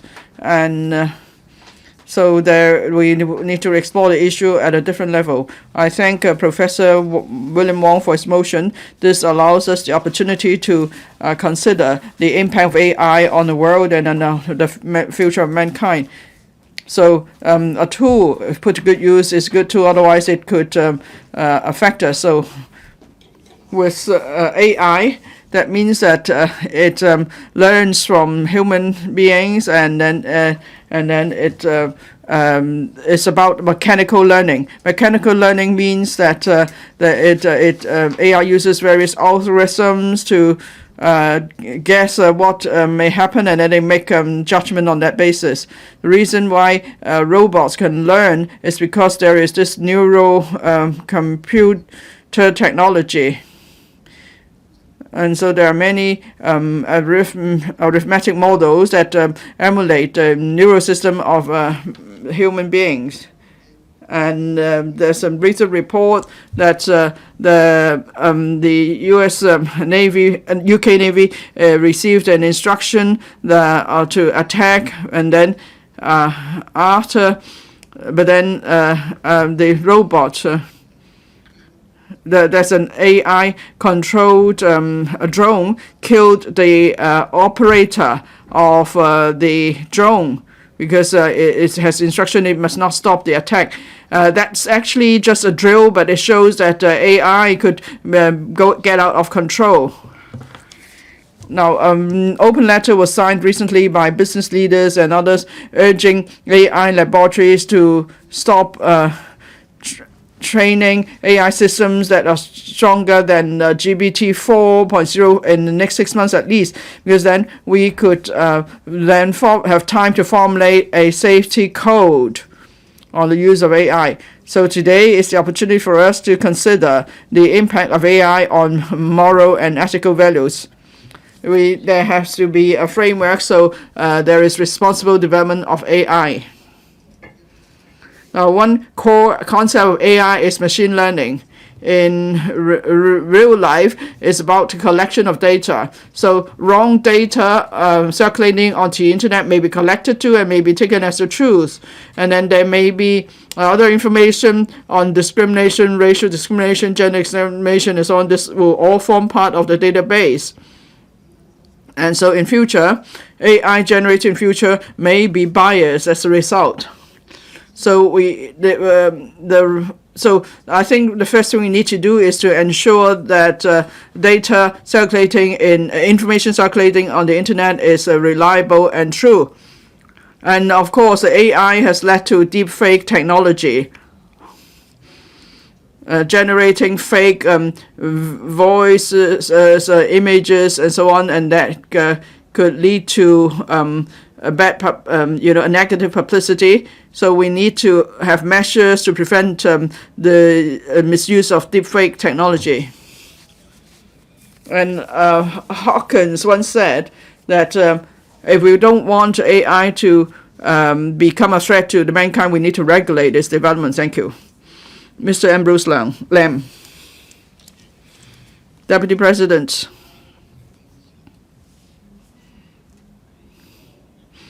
Now, AI is irreversible, it is an unstoppable trend. That means that we're going to go through another round of reform.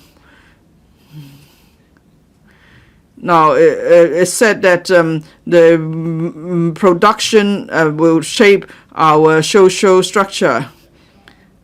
There's economists, an Austrian economist, said that it could. The creation could be devastating. That means new products and new creation will keep replacing old creation and old products. So that leads to an economic cycle. If old productive means and products are replaced, then there will be turbulence in society, and old businesses will collapse. Old skilled workers will lose their jobs, so they must keep embracing innovation and technology. They must keep renewing themselves for them to keep up their lead. So AI has totally revamped industries in manufacturing, agriculture, production, and service industries. AI will bring about immense changes. As a representative of the legal sector, I'll talk about my sector and the issues we face. First, on judicial services. Now, around the world, digitization started over 20 years ago. In Singapore, in 2000, they started a paperless case handling, and I went there to see how it worked. And then in 2011, Dubai started remote trial. So again, I visited the Dubai court in 2011 to see how this changed their operation. In recent years, mainland has been using AI to verify if trademarks are plagiarized. This is to help judges in handling IP dispute cases. And then we've only started paperless approach in recent years. Courts refuse to accept documents by electronic means. So during the COVID pandemic, there was commotion in the entire judicial sector. Now, when I first became a legislator on behalf of the legal sector, I raised this issue with the judiciary. Fortunately, the judiciary tried to catch up in terms of innovation and technology, and we see that they've made much achievements. We must commend that effort, but still they are a long way from a complete judicial reform. So the whole judicial sector must work hard to seek and embrace changes. Last time when we visited the Wan Chai court, Cantonese transcription was still not ready, but then in LegCo we are all ready. And then on the use of AI in the judicial sector, we have not seen anything at all happening at all. They are rather conservative. And in July, there's a report issued by the judiciary to say that any use of AI must bear in mind the dignity of courts. And then AI is like teaching children. While AI will make mistakes, we have to keep teaching them. We cannot use it at once, but I hope the judicial organ will allow AI to learn. If there is need for any support in terms of I&T to the judiciary, this council will certainly support such efforts. And then apart from courts, now for law firms, the large firms, they have the resources to go for AI, but then for the small, medium-sized law firms, they don't have enough resources.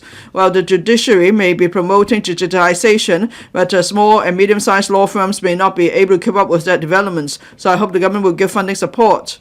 The two legal bodies must step up training on the use of new technology, especially by small and medium-sized law firms. Thank you. Ms. Connie Lam. Thank you, Deputy President. I speak in support of Professor William Wong's original motion on formulating an AI plus strategy. AI is rapidly developing. It already has a huge impact on our day-to-day life. The government knows full well the advantage of developing AI. 24 years ago, there's a plan announced, but it failed.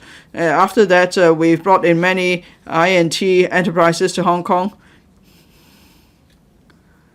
but they are not actually performing it well on the international arena. In the policy address this year, an allocation of $3 billion is set aside for a particular fund, and there's also the Raise Plus fund scheme, so it shows the government knows too well the importance of AI. So we need an all-round strategy, otherwise we will be left behind by the AI tide.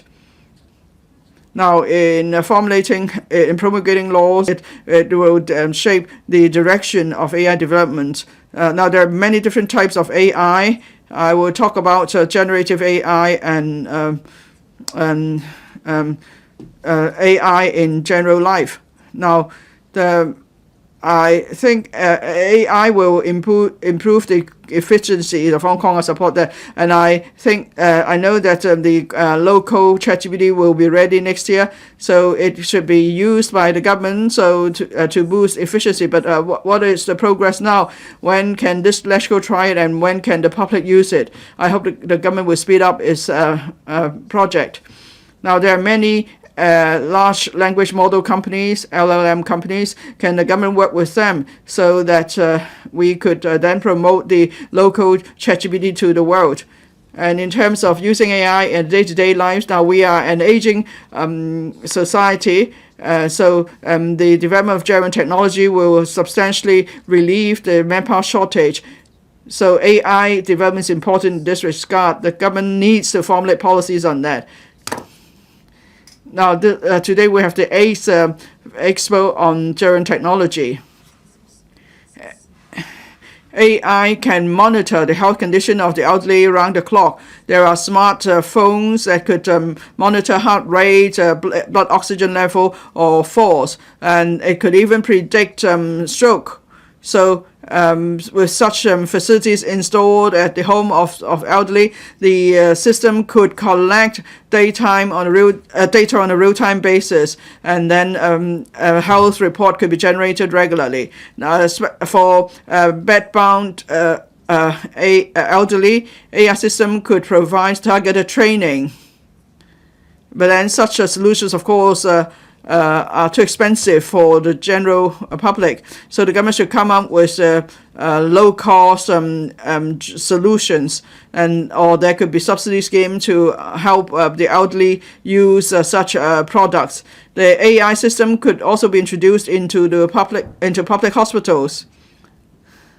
Now there is German Technology Fund. Some 25,000 products have been procured, but do they really suit the elderly? How effective are they? Now, for outdated and ineffective products, they should be phased out so we could focus resources on the new generation of products. Now, with advancing technology, we must review our policies regularly. We must provide affordable products to the elderly, and we must also provide products that are easy to use by the elderly. Now, there may be, failing functions on the part of the elderly, and they may have poor vision, and they may be worried if they use new technology products. So when we need to help the elderly overcome such difficulties as they use IT products. So there must be training and then of German technology ambassadors, and then they could explain such products to the elderly. So I speak in support of motion and all the amendments. Thank you. Mr. Frankie Yik, Deputy President, in the 1960s to 90s, we had a vibrant industry and export and import industry. We made use of advanced technology to build ourselves into an international financial center. But with the transformation of our economy, a lot of factories have been relocated. We have been developing into a knowledge-based economy. Different industries, including logistics, supply chain, are making use of AI technology. AI has become a driving force for the development of new quality productive forces. The government must formulate strategies to develop AI to create new growth points. According to McKinsey study report, in the 18 competitive industries, 8 are related to AI. We have a lot of industries that are leaders in these sectors, including AI software and services, commercial services, digital advertising, robotics, autonomous driving, air transport, MIC, cloud services, cybersecurity industry, and biotechnology. Can AI succeed in these sectors? That hinges on a number of factors. First, data analytics and digitalization. Say, for example, in digital advertisement, that relies on AI collecting information from consumers when they search products on the internet, so that we can distribute these advertisements to target specific consumers to encourage them to spend again. Second, we should coordinate different systems to make full use of AI that relies on the sensors to collect information and data to formulate actions to enhance the overall efficiency. Third, we should meet the needs of the industry. AI must meet the demand of various sectors. When we monitor the batteries using AI, that will facilitate the best use of it to increase its safety and lifespan. This will meet the needs of EVs. Also, AI is crucial to the development of smart logistics. Some high-value products, for example, fruits and medicine, need cold chain logistics because fruits and medicine are sensitive to humidity and temperature. So some logistics companies make use of AI alarm systems to analyze the storage transshipment process of fruits and medicine. They analyze the temperature and humidity in real time to make sure that these products are kept in the right temperature and humidity. For us to effectively use AI, we must have a fast speed algorithm and a basic infrastructure, especially robotics and autonomous system. We need to have various industries and technologies to develop new quality productive forces. This will benefit our various sectors. Some people are worried that AI may replace some jobs and that may create unemployment. We have an aging population and we have a low birth rate, so our labor force is going down. So automation by making use of AI can solve our manpower crunch issue. AI will also create new job opportunities, for example, data engineering, data scientists, and robotics developers. We should start from education to develop AI so that students in primary and secondary schools can start learning about AI and robotics. And we should also launch programs in universities to nurture the right talent. AI application also involves facial recognition and chatbots, and personal data may be involved. So people are worried about copyright protection and personal privacy. And we have seen a data leakage in various industries. So we must make sure that the use purposes of the data that enterprises collect are well protected, and we should have a transparent legal framework to avoid any ethical or moral risk. Thank you. I so submit. Mr. Kenneth Lau, Deputy President, our central government has a report on the work of the government, and it is mentioned that we should launch an AI Plus initiative to create a competitive international digital clusters. Our country is developing AI. This can help our traditional industry transform and upgrade, and this will also enhance the governance capabilities of our government. This will also enhance the efficiency of our government departments. AI has powerful computing capabilities, and they can process data in a speedy manner. They can allow the government to formulate policies that are more tailored to local conditions. This will also enhance the administrative efficiency of the government. AI can summarize documents, write minutes, and correct spelling mistakes. This will alleviate the burden of the civil servants so that they can focus on other work that help the business sector. Different countries are making use of AI, including Gen AI document processing technology, and they also make use of AI to draft legislation. Take Singapore as an example. In 2019, they already rolled out a national AI strategy. In a few years' time, 85% of the government departments are making use of at least one AI technology to provide public service and formulate district policy. Their Urban Renewal Authority make use of AI to process public opinions to help departments formulate more targeted policies.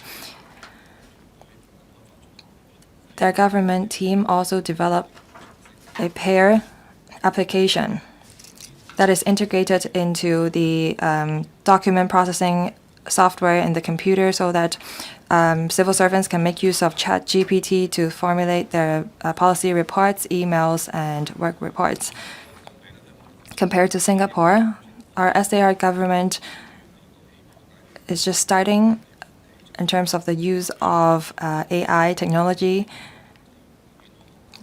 Hong Kong has recently developed a Hong Kong version of the ChatGPT that is the Gen AI document processing co-pilot application. I hope that the government can promote such software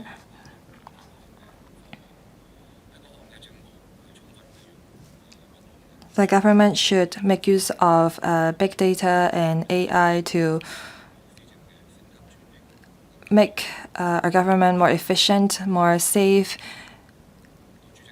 for a high-quality development. Deputy President, AI is developing very rapidly. This will, however, give rise to safety concerns, and they are growing day by day. Some scammers are making use of generative AI to change their face and voice on the internet and create deepfake images and videos. They can even imitate the voice and the face of some principal officers and the chief executive of the government. With the development of Gen AI, our country last year rolled out an administrative measure that is the interim measures for the administration of generative artificial intelligence services to identify deepfaked images, to avoid a circulation of deepfakes to undermine personal interest. I appeal to the government to make reference to the legal framework of other countries to formulate a forward-looking guidelines and a set of legislation. Meanwhile, we should encourage the enterprises and members of the public to make use of AI correctly. This will promote the development of the industries. I so speak in support of the motion and the amendments. Ms. Doreen Kong.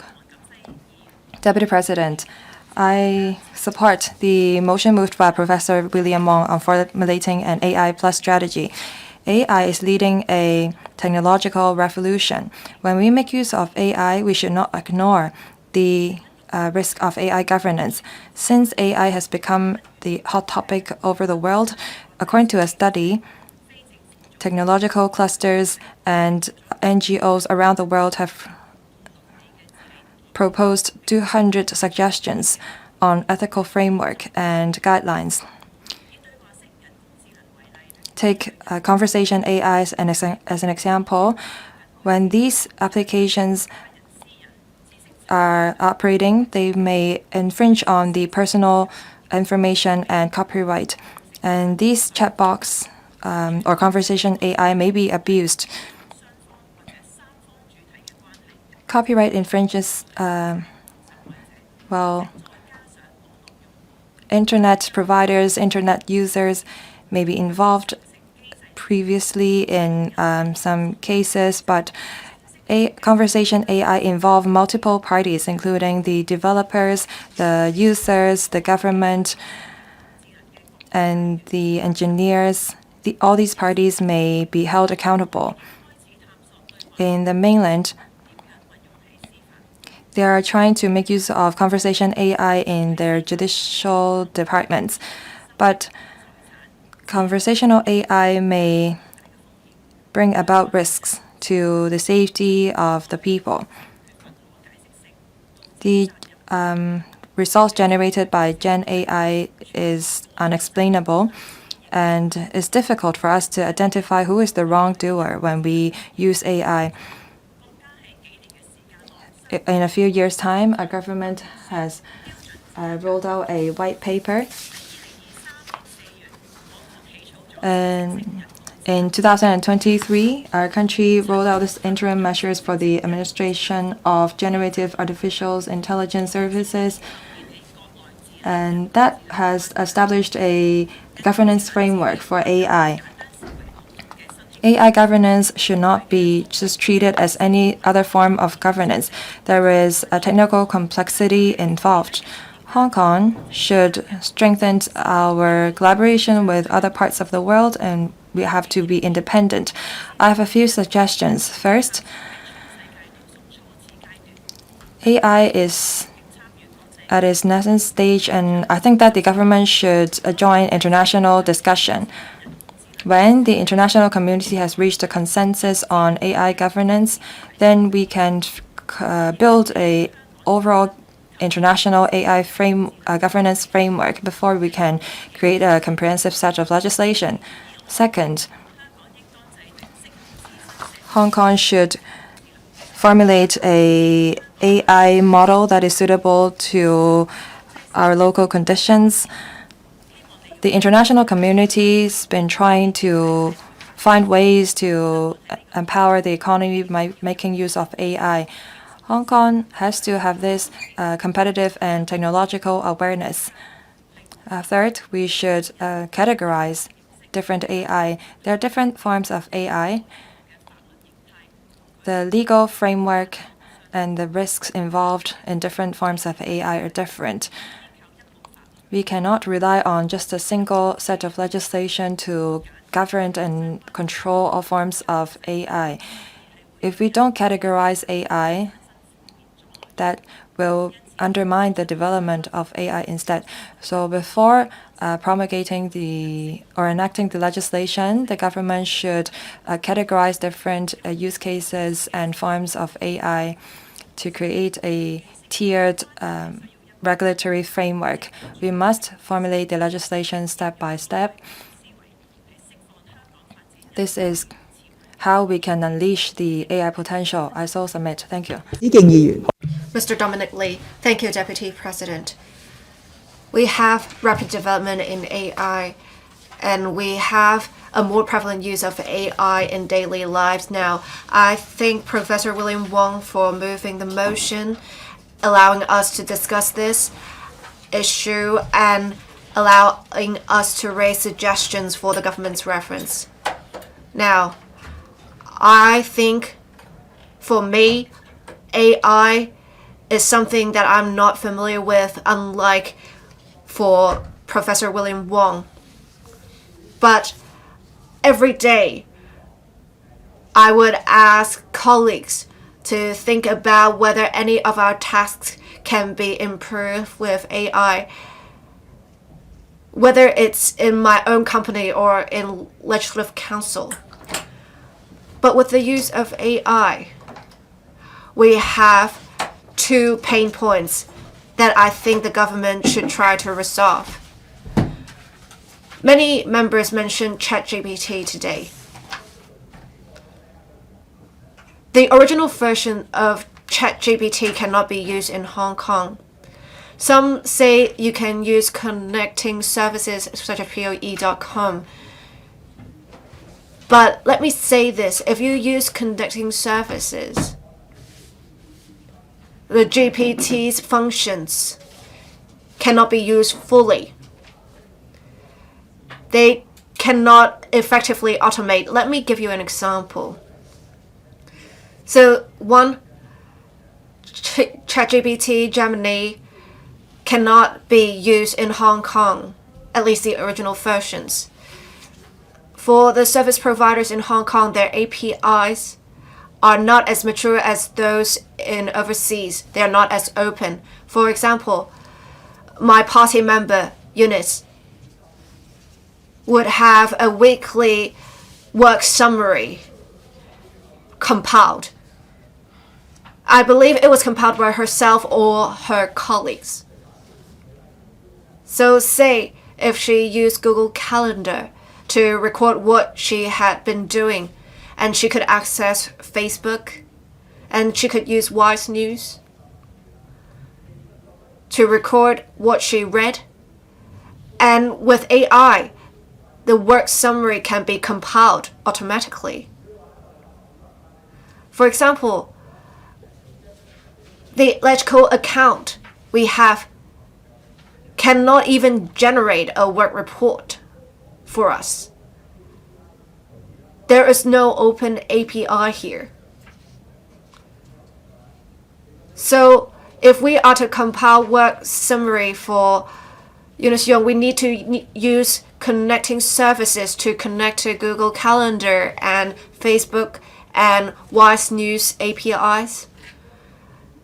Then her weekly work summaries can be compiled automatically and sent to her WhatsApp, and then she can send to different stakeholders.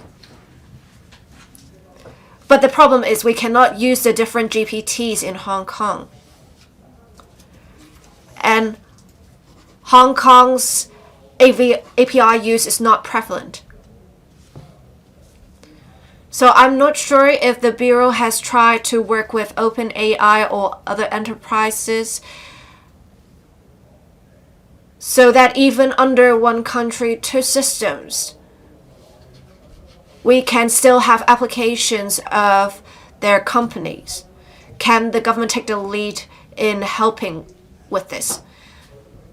To promote enterprises' use of AI or developing AI, can we provide them with such resources? Because the development of AI is costly, well, due to time constraints, I will not go into the details. But say for technology vouchers, can they be given to SMEs to have automation applications? If we can do it on a large scale, it can be beneficial to SMEs and other companies. Due to time constraints, I'll stop here. Perhaps through other platforms, I will communicate with the Bureau more on this. Thank you. Ms. Elizabeth Quach. In the government's work report, we have seen the formulation of AI Plus initiative being set as a work priority. It will be a core growth engine in future in different sectors, as well as the development of low-altitude economy. Generative AI has been a hot topic and development avenue. It has brought about ample opportunities, but also challenges. We have recently an internet summit held, and President Xi made a speech there. With the rapid development of technologies such as AI has brought humans the ability to change the world, but then it has also brought about challenges. Mr. Ding Yueheng, State Council's Deputy Chairman, also talked about how we have achieved breakthroughs in various technologies, and it has empowered development of society. But we see a widening of digital divide. We see many challenges ahead in internet security. We need to enhance internet security, deepen collaboration to combat illegal acts on the internet. We also need to rise to the challenges of AI on society. What I said earlier is something that the government has to consider with the development of AI. While we seek INT development, we need to make sure there is a comprehensive regulatory framework as well as safeguards for internet security as well as national security. I appreciate Professor William Wong for making suggestions in both this motion as well as his previous document release on AI Plus strategy. I urge the government to formulate an AI Plus strategy as soon as possible to promote Hong Kong's AI Plus ecosystem. I also urge the government to set up a committee to implement such strategies in relation to AI Plus. Only with knowledge in AI, enterprises and professionals can remain competitive. Otherwise, we'll be left behind. Some people may not know how important AI is, and the digital divide widens. That's what we have to deal with in society. Over the past decade or so, I've been promoting STEAM education in primary and secondary schools so that students can learn about AI. I know that the Education Bureau will continue to promote education in AI next year. I have great hopes for the results. We also need to provide training of AI to teachers to enhance quality of teaching of teachers. We have been talking about developing low-altitude economy. I also welcome government's incorporation of our suggestions in the policy address in this area. We need AI to develop low-altitude economy to make sure the low-altitude aircraft can fly in accordance with their set routes and safeguard flight safety. We need an AI-supported aerial management system. With the development of low-altitude economy, we have seen in different places we lack AI talents.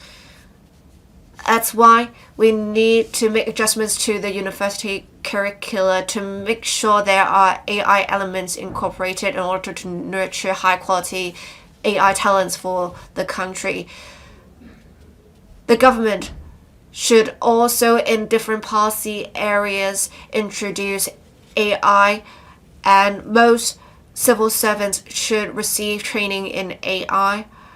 We should encourage various sectors to use AI as well. With an aging population, we should encourage elderly to learn AI. We should have technology vouchers for the elderly. Deputy President, with AI, it will bring about reforms to different sectors. It can also help Hong Kong enhance competitiveness and create better lives for the people. I urge the government to formulate an AI plus strategy on this. Thank you. Dr. Chen Han-pan. I thank the member for moving the motion on AI. I support the development of AI. For the development of AI, I have two suggestions. One, we have to upgrade our foundations. AI would need computation power, and we would need power supply for that. The high electricity fees in Hong Kong has impeded AI computations in Hong Kong. We also have insufficient power in Hong Kong. In many districts, we want to have data centers. However, with the construction of these data centers, there is not much incentive to do so because there is insufficient power. Because the power can only support 1 or 2 data centers. With insufficient power, we cannot have many data centers in Hong Kong. Without this infrastructure, our development of AI has been impeded. With power supply being used in computations, it may affect the environment or it will produce more in carbon emissions. I urge the government to make good use of new energy such as solar energy and hydro energy. We have many dams in Hong Kong, and we can set up solar energy facilities in dams. In fact, in abandoned farmland, we can also set up solar energy facilities to collect solar energy. But that would need policy support, for example, for solar facilities to be installed in farmland. If we only make use of existing policies, it would take years to see any results. The government needs to do more to develop solar energy facilities in Hong Kong. Another problem with the construction of infrastructure of AI is the lack of computational power. We have been slow in developing AI. We do not have enough infrastructure when we need to develop AI. It's often too late when we recognize the need for such infrastructure, and we lack the requisite computational power. I urge the government to make use of computational powers from neighboring regions in the mainland or other neighboring regions. We have seen computational power being scattered in different smaller neighborhoods, so they would have, say, 1 or 2 containers that would provide computational power, and we can have that for Hong Kong in the 18 districts, and that would be an appropriate approach to take in Hong Kong, because we can't accommodate large-scale facilities. If we adopt this fragmented approach, it would be best for Hong Kong. So if we take this approach, we will still need policy support in land, provision, as well as planning. We saw in the Northern Metropolis there are going to be future developments. I urge the government to incorporate this concept in the development of the Northern Metropolis. With ChatGPT or any other AI applications, we would need computational powers in order to produce quick responses. It may be fine if we are only requiring simpler responses, but with autonomous vehicles or the electrical appliances in different households, to use AI, we need much higher computational power. So we can take the approach of fragmented computational power in order for us to enter an AI era. Mr. Louis Lung. Deputy President,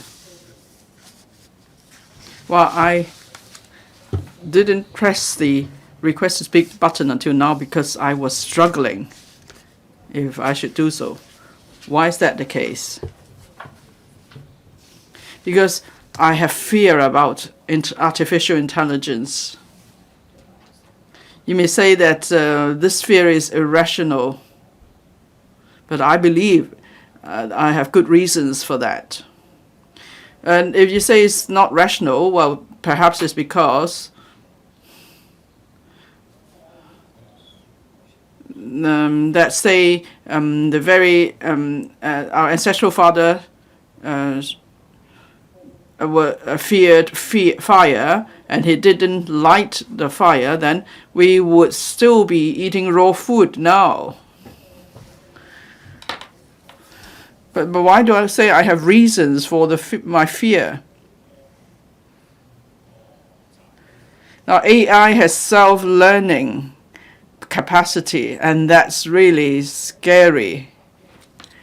Because AI can learn good things, it can learn bad things on its own. It's not guided by ethical values like mankind is. So how can we make sure that AI will bring us benefits?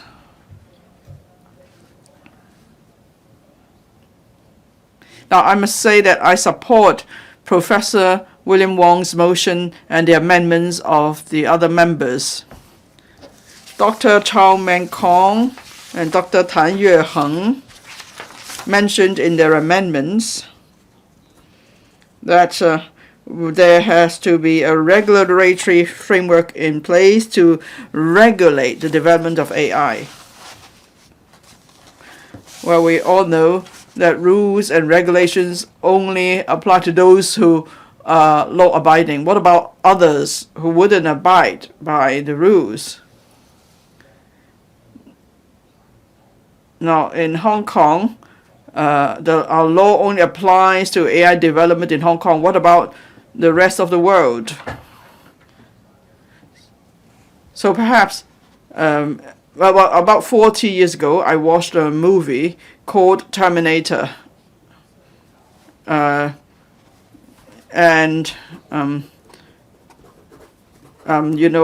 was starred by Arnold Schwarzenegger. I think it was definitely 40 years ago. Now, the Terminator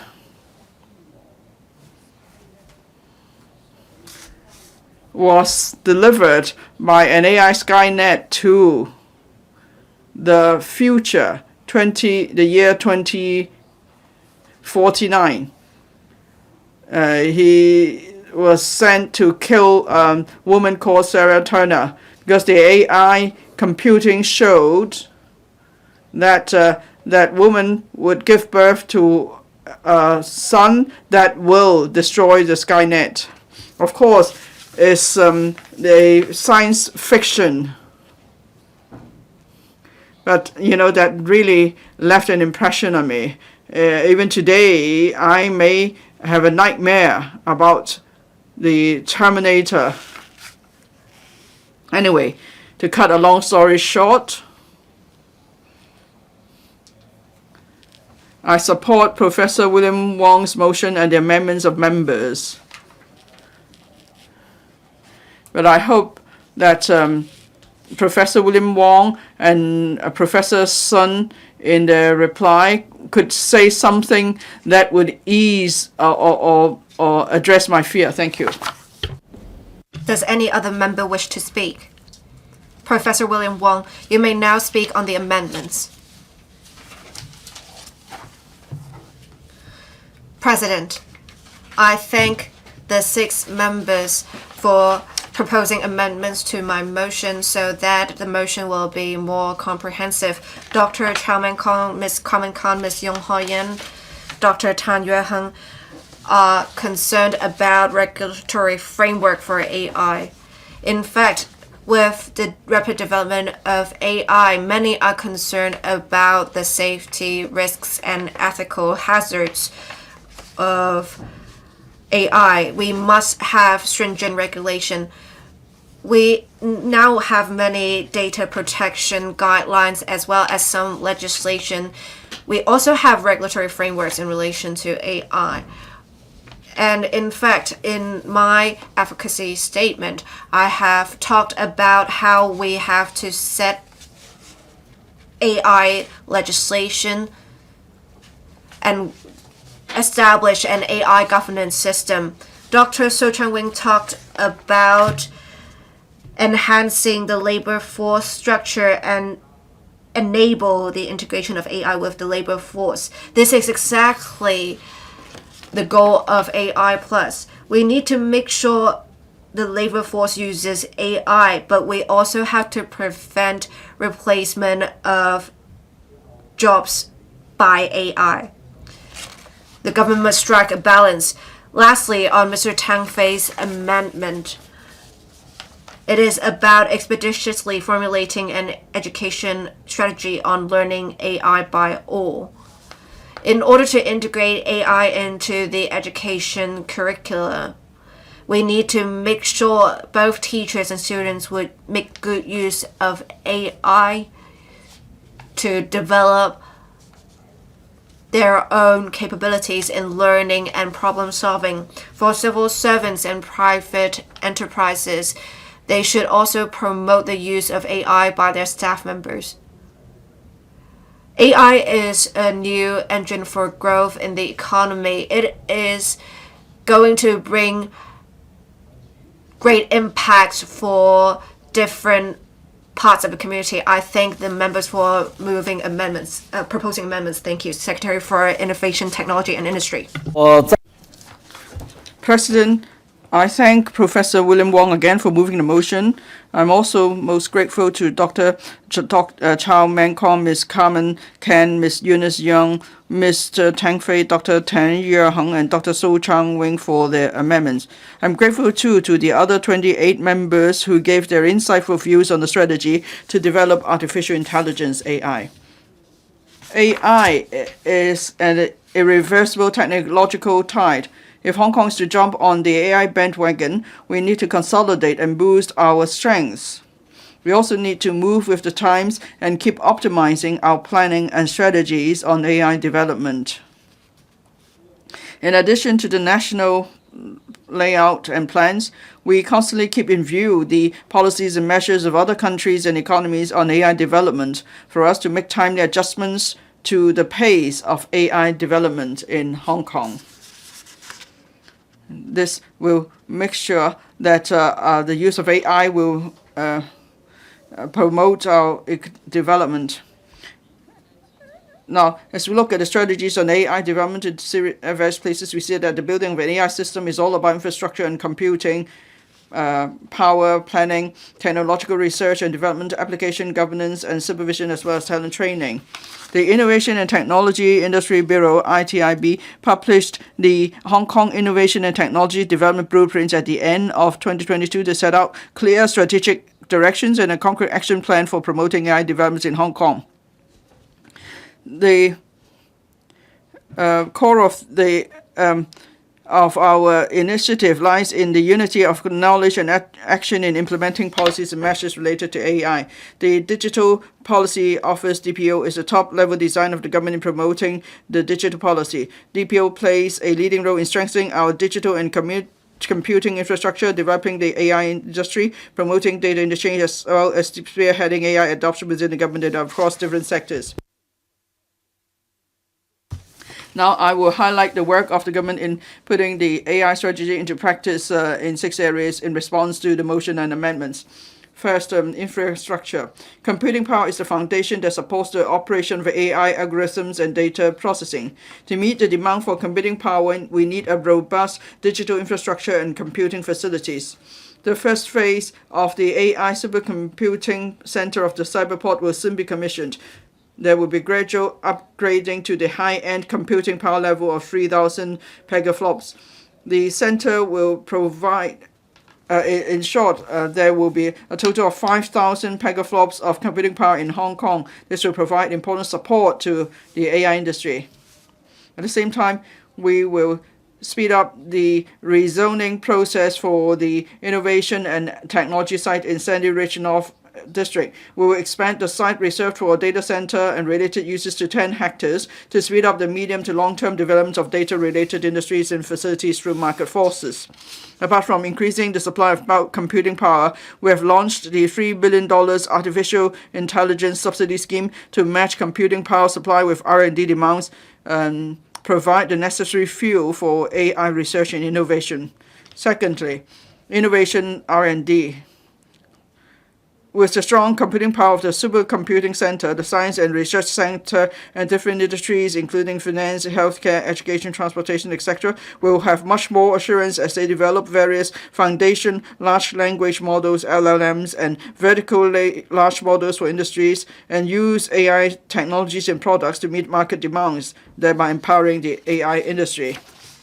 At present, a number of tertiary institutions in Hong Kong are ranked among the top in data science and AI-related subjects in the world. There are over 600 AI-related companies in the Science Park and Cyberport. The Air at Inno Hong Kong R&D platform on AI and robotics has established 15 R&D laboratories, including the Hong Kong Generative AI R&D Center, HAGAI, set up last year. It focuses on generative AI technologies. Hong Kong GAI is developing a low-code database and a LLM, which will be made available to the industry and the public in future. It's hoped that the platform will serve the 80 million overseas Chinese. And there will be a series of measures to augment the INT talent pool and strengthen our INT capability and innovative applications. Now, Professor William Wong has put forward various brilliant ideas in his proposal on AI plus strategy. We are studying if there is room to consolidate local resources in AI, R&D, and to pull together top talents and technologies. We can then better promote the development of Hong Kong into an AI R&D hub. Governance and regulations. That's the third point. In respect of AI governance, DPO has formulated the Ethical Artificial Intelligence Framework, and the Office of the Privacy Commissioner for personal data has published the Artificial Intelligence Model Personal Data Protection Framework. There are guidelines to help the government and various sectors of the community to comply with rules and regulations, especially in relation to privacy and personal data, in the development and utilization of AI technologies while ensuring the responsible use of AI benefits. At the same time, there must not be over-regulation which might stifle AI innovation, development, and application. In view of the continuous evolution of generative AI technology, DPO has commissioned Hong Kong Guide to study and recommend appropriate rules and guidelines through practical applications. The aim is to facilitate the development of AI development while striking a balance between opportunities and risks of development. Data is an element of AI. The successive breakthroughs in AI technology are owed much to high-quality data. In this regard, we promulgated the policy statement on facilitating data flow and safeguarding data security in Hong Kong last December to enhance data governance, among other measures. We are consolidating the existing strategies, guidelines, and technical standards on data governance and so on. We will publish the guiding principles adopted by the government on data governance later. Our objectives are to enhance the quality and reliability of data, facilitate data flow and sharing, and strengthen data security and protection. Under the One Country, Two Systems framework, Hong Kong possesses a unique advantage in bringing together mainland and international data. This helps to strengthen our AI cooperation with the mainland, in particular the Greater Bay Area. The early and pilot implementation of the facilitation measure on standard contract for cross-boundary flow of personal information within the Guangdong, Hong Kong, Macau, Greater Bay Area, mainland Hong Kong, launched at the end of last year, has been going smoothly and well received. Early this month, we extended the facilitation measure to different sectors to facilitate the provision of more people and business-friendly cross-boundary services, as well as to boost the capacity, and so on. Fourthly, strengthening application for the benefit of the people. The application of AI technology brings about varying impact on different industries. Therefore, we should keep to a flexible mindset in formulating a practical and useful AI application framework to cater to the circumstances of different industries. For example, the Financial Services and the Treasury Bureau published a policy statement this October with a focus on the policy stance and direction of AI application in the financial markets to promote the healthy development of AI in the relevant sector. When it comes to applications in different sectors, the government supports the industry and the market to create more demand-driven application scenarios. For example, in the construction sector, there is the AI system that uses various machine learning models and language models to emulate the emulate inspection report of professionals that helps to streamline the whole process. And then in healthcare, the hospital authority is making use of AI to help the doctors with diagnosis on scan reports and so on. And then from X-ray images, AI is used to help with diagnosis, so there is early identification of disease and management of the case. Now, we will need to build a smart government. That's the fourth point. For example, the 1823 service we have fully expanded the AI chatbot to answer common inquiries within the 1823 service scope for the public. We've also adopted the AI speech recognition technology to identify the subject of inquiries from callers and provide voice or text information. Among the 100 digital government initiatives to promote digital government and the smart city to be rolled out this and next year, close to half involve big data analysis and the application of AI technologies. As for the we will be having a fully expanding I am Smart and to provide comprehensive services. and on the use of locally developed generative AI document processing co-pilot application under pilot use in government departments. Hong Kong Guy is pressing ahead with the training of its LLM and optimization of the application. The application will assist government staff in the daily clerical work such as drafting documents, summarizing key points, translation, etc. Fifthly, training talents in response to the digital transformation. AI is no more than a tool to assist human beings. We need people who have the knowledge to make the most of AI and exploit its full potential. To this end, the government is committed to enhancing the AI awareness and readiness of our human resources and empowering them to unlock the benefits of the AI plus era. At primary and secondary school levels, the Education Bureau EDB has launched 2 sets of curriculum module on innovation and technology education to develop computational thinking and knowledge, skills, and attitudes in the integrated use of AI among senior primary and junior secondary students.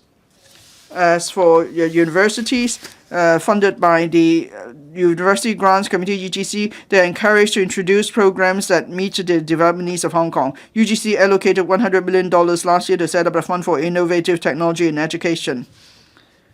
The fund gives funding support to universities to use innovative and groundbreaking technologies in taking forward pedagogical innovations, enriching the learning experience, and fostering collaboration between academia and industries. We hope to train university students into a new generation of talents with both integrity and ability in a digital economy. EDB will soon set up the steering committee on strategic development of digital education. We hope the committee will determine the positioning and objectives of digital education in the overall development of education in Hong Kong, in particular in relation to the use of AI in education in the future. The Labour and Welfare Bureau has just published a report on the 2023 manpower projection. The demand for IT-related professionals, including AI programmers, experts, will increase from about 60,000 in 2023 to about 96,000 in 2028. The workforce in various sectors have to keep learning new job skills such as AI application in the light of industrial transformation and changes in the mode of operation. To meet the manpower demand needs, the VTC has will be launching various programs, and then the government also supports the establishment of universities of applied sciences, so that and then we will foster closer links with the universities will foster closer links with the sectors. Now, we all have to accept that the AI trend will lead to changes in job skills, but then there are always more solutions than challenges. So people must all seek and embrace changes. They must remain competitive, and then we will have regard to the demands in the labor market. The government will formulate talent policy and training policy. So we want to promote the AI skills across the community so that we could all enjoy the benefits brought about by AI. The sixth point is making good use of the He-Tao Shenzhen Hong Kong Cooperation Zone. The zone is one of the 4 major platforms in the Greater Bay Area under the 14th Five-Year Plan. Yesterday, we promulgated the development outline for the Hong Kong Park of the He-Tao Shenzhen Hong Kong Science and Technology Innovation Cooperation Zone. It outlines the vision and mission, planning, layout, development, direction, strategy, and target of the Hong Kong Park. The outline proposes that the Hong Kong Park should focus on core frontier technological industries such as AI and data science, strengthen the supporting infrastructure required for the development of AI technology, and set up a mechanism for managing cross-boundary data flow so as to encourage local and overseas AI enterprises to set up and expand their business in the cooperation zone. Looking ahead, the He-Tao Shenzhen Hong Kong Zone will launch pilot demonstrations of innovative applications in the field of AI technology, accelerate the development of the AI plus industry, and promote INT cooperation between Hong Kong and other cities in the Greater Bay Area, as well as between the mainland and the rest of the world. President, I would like to thank Professor William Wong again for moving the motion. The AI plus initiative is not just a slogan, it is about actions. I have just briefly explained our strategy and specific proposals to promote AI development on 6 fronts. Now, without a strategy, we could not have planned the above mentioned developments. AI is ever evolving, so our strategy planning is an ongoing process. We must always have regard to the prevailing circumstances in fostering the development of the ecosystem. We will guide the development of Hong Kong into an excellent and advanced city in AI, R&D, and application. We will make sure that Hong Kong will secure a firm foothold in the AI era as we consolidate our position as an international INT hub. President, once again, I thank all members who spoke in the debate. I so submit. I now call upon Dr. Cheung-wing to move an amendment. President, I move my amendment. I propose the question to you that Dr. Cheung-wing's amendment be passed. Will those in favor please raise their hands? Those against, please raise their hands. I think the question is agreed by a majority of each of the two groups of members present. I declare the amendment passed.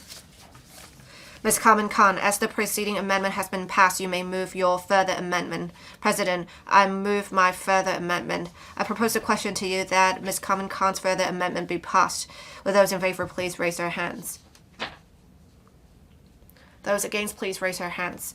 I think the question is agreed by a majority of each of the two groups of members present. I declare the amendment passed. Ms. Hoi-yan, as the preceding amendments have been passed, you may move your further amendment. President, I move my further amendment. I propose the question to you that Ms. Hoi-yan's further amendment be passed. Will those in favor please raise their hands? Those against, please raise their hands. I think the question is agreed by a majority of each of the two groups of members present. I declare the amendment passed. Mr. Tang, as the preceding amendments have been passed, you may move your further amendment. President, I move my further amendment. I propose the question to you that Mr. Tang-Fei's further amendment be passed. Will those in favor please raise their hands? Those against, please raise their hands. I think the question is agreed by a majority of each of the two groups of members present. I declare the amendment passed. Dr. Tan Yueheng, as the preceding amendments have been passed, you may move your further amendment. President, I move my further amendment. I propose the question to you that Dr. Tan Yueheng's further amendment be passed. Will those in favor please raise their hands? Those against, please raise their hands. I think the question is agreed by a majority of each of the two groups of members present. I declare the amendment passed. Dr. Cheung-wing, as the preceding amendments have been passed, you may move your further amendment. President, I move my further amendment. I propose the question to you that Dr. Cheung-wing's further amendment be passed. Will those in favor please raise their hands? Those against, please raise their hands. I think the question is agreed by a majority of each of the two groups of members present. I declare the amendment passed. Professor William Wong, you still have 1 minute and 16 seconds to reply. The debate will come to a close. Professor William Wong, I would like to thank the members who have spoken on my motion. Indeed, the government has done a lot in the development of AI with the development outline of the Hong Kong part of the Hotel Cooperation Zone. It has touched much on AI. There are 3 areas in the Hotel Zone. One of them would focus on AI and data science. It shows the government is attaching great importance to the development of AI. And in today's motion debate, I understand that other council members are also supportive of the development of AI. I urge the government to take into consideration members' comments to formulate an AI plus strategy. I again ask members to support my motion as amended. Thank you, President. I now put the question to you that Professor William Wong's motion as amended by Dr. Cheung-wing, Ms. Carmen, Ms. Hoi-yan, Mr. Tang-Fei, Dr. Tan Yueheng, Dr. Cheung-wing be passed. Will those in favor please raise their hands? Those against, please raise their hands. I think the question is agreed by a majority of each of the two groups of members present. I declare the motion as amended passed. I now adjourn the council until 11 in the morning on Wednesday, the 27th of November. Thank you.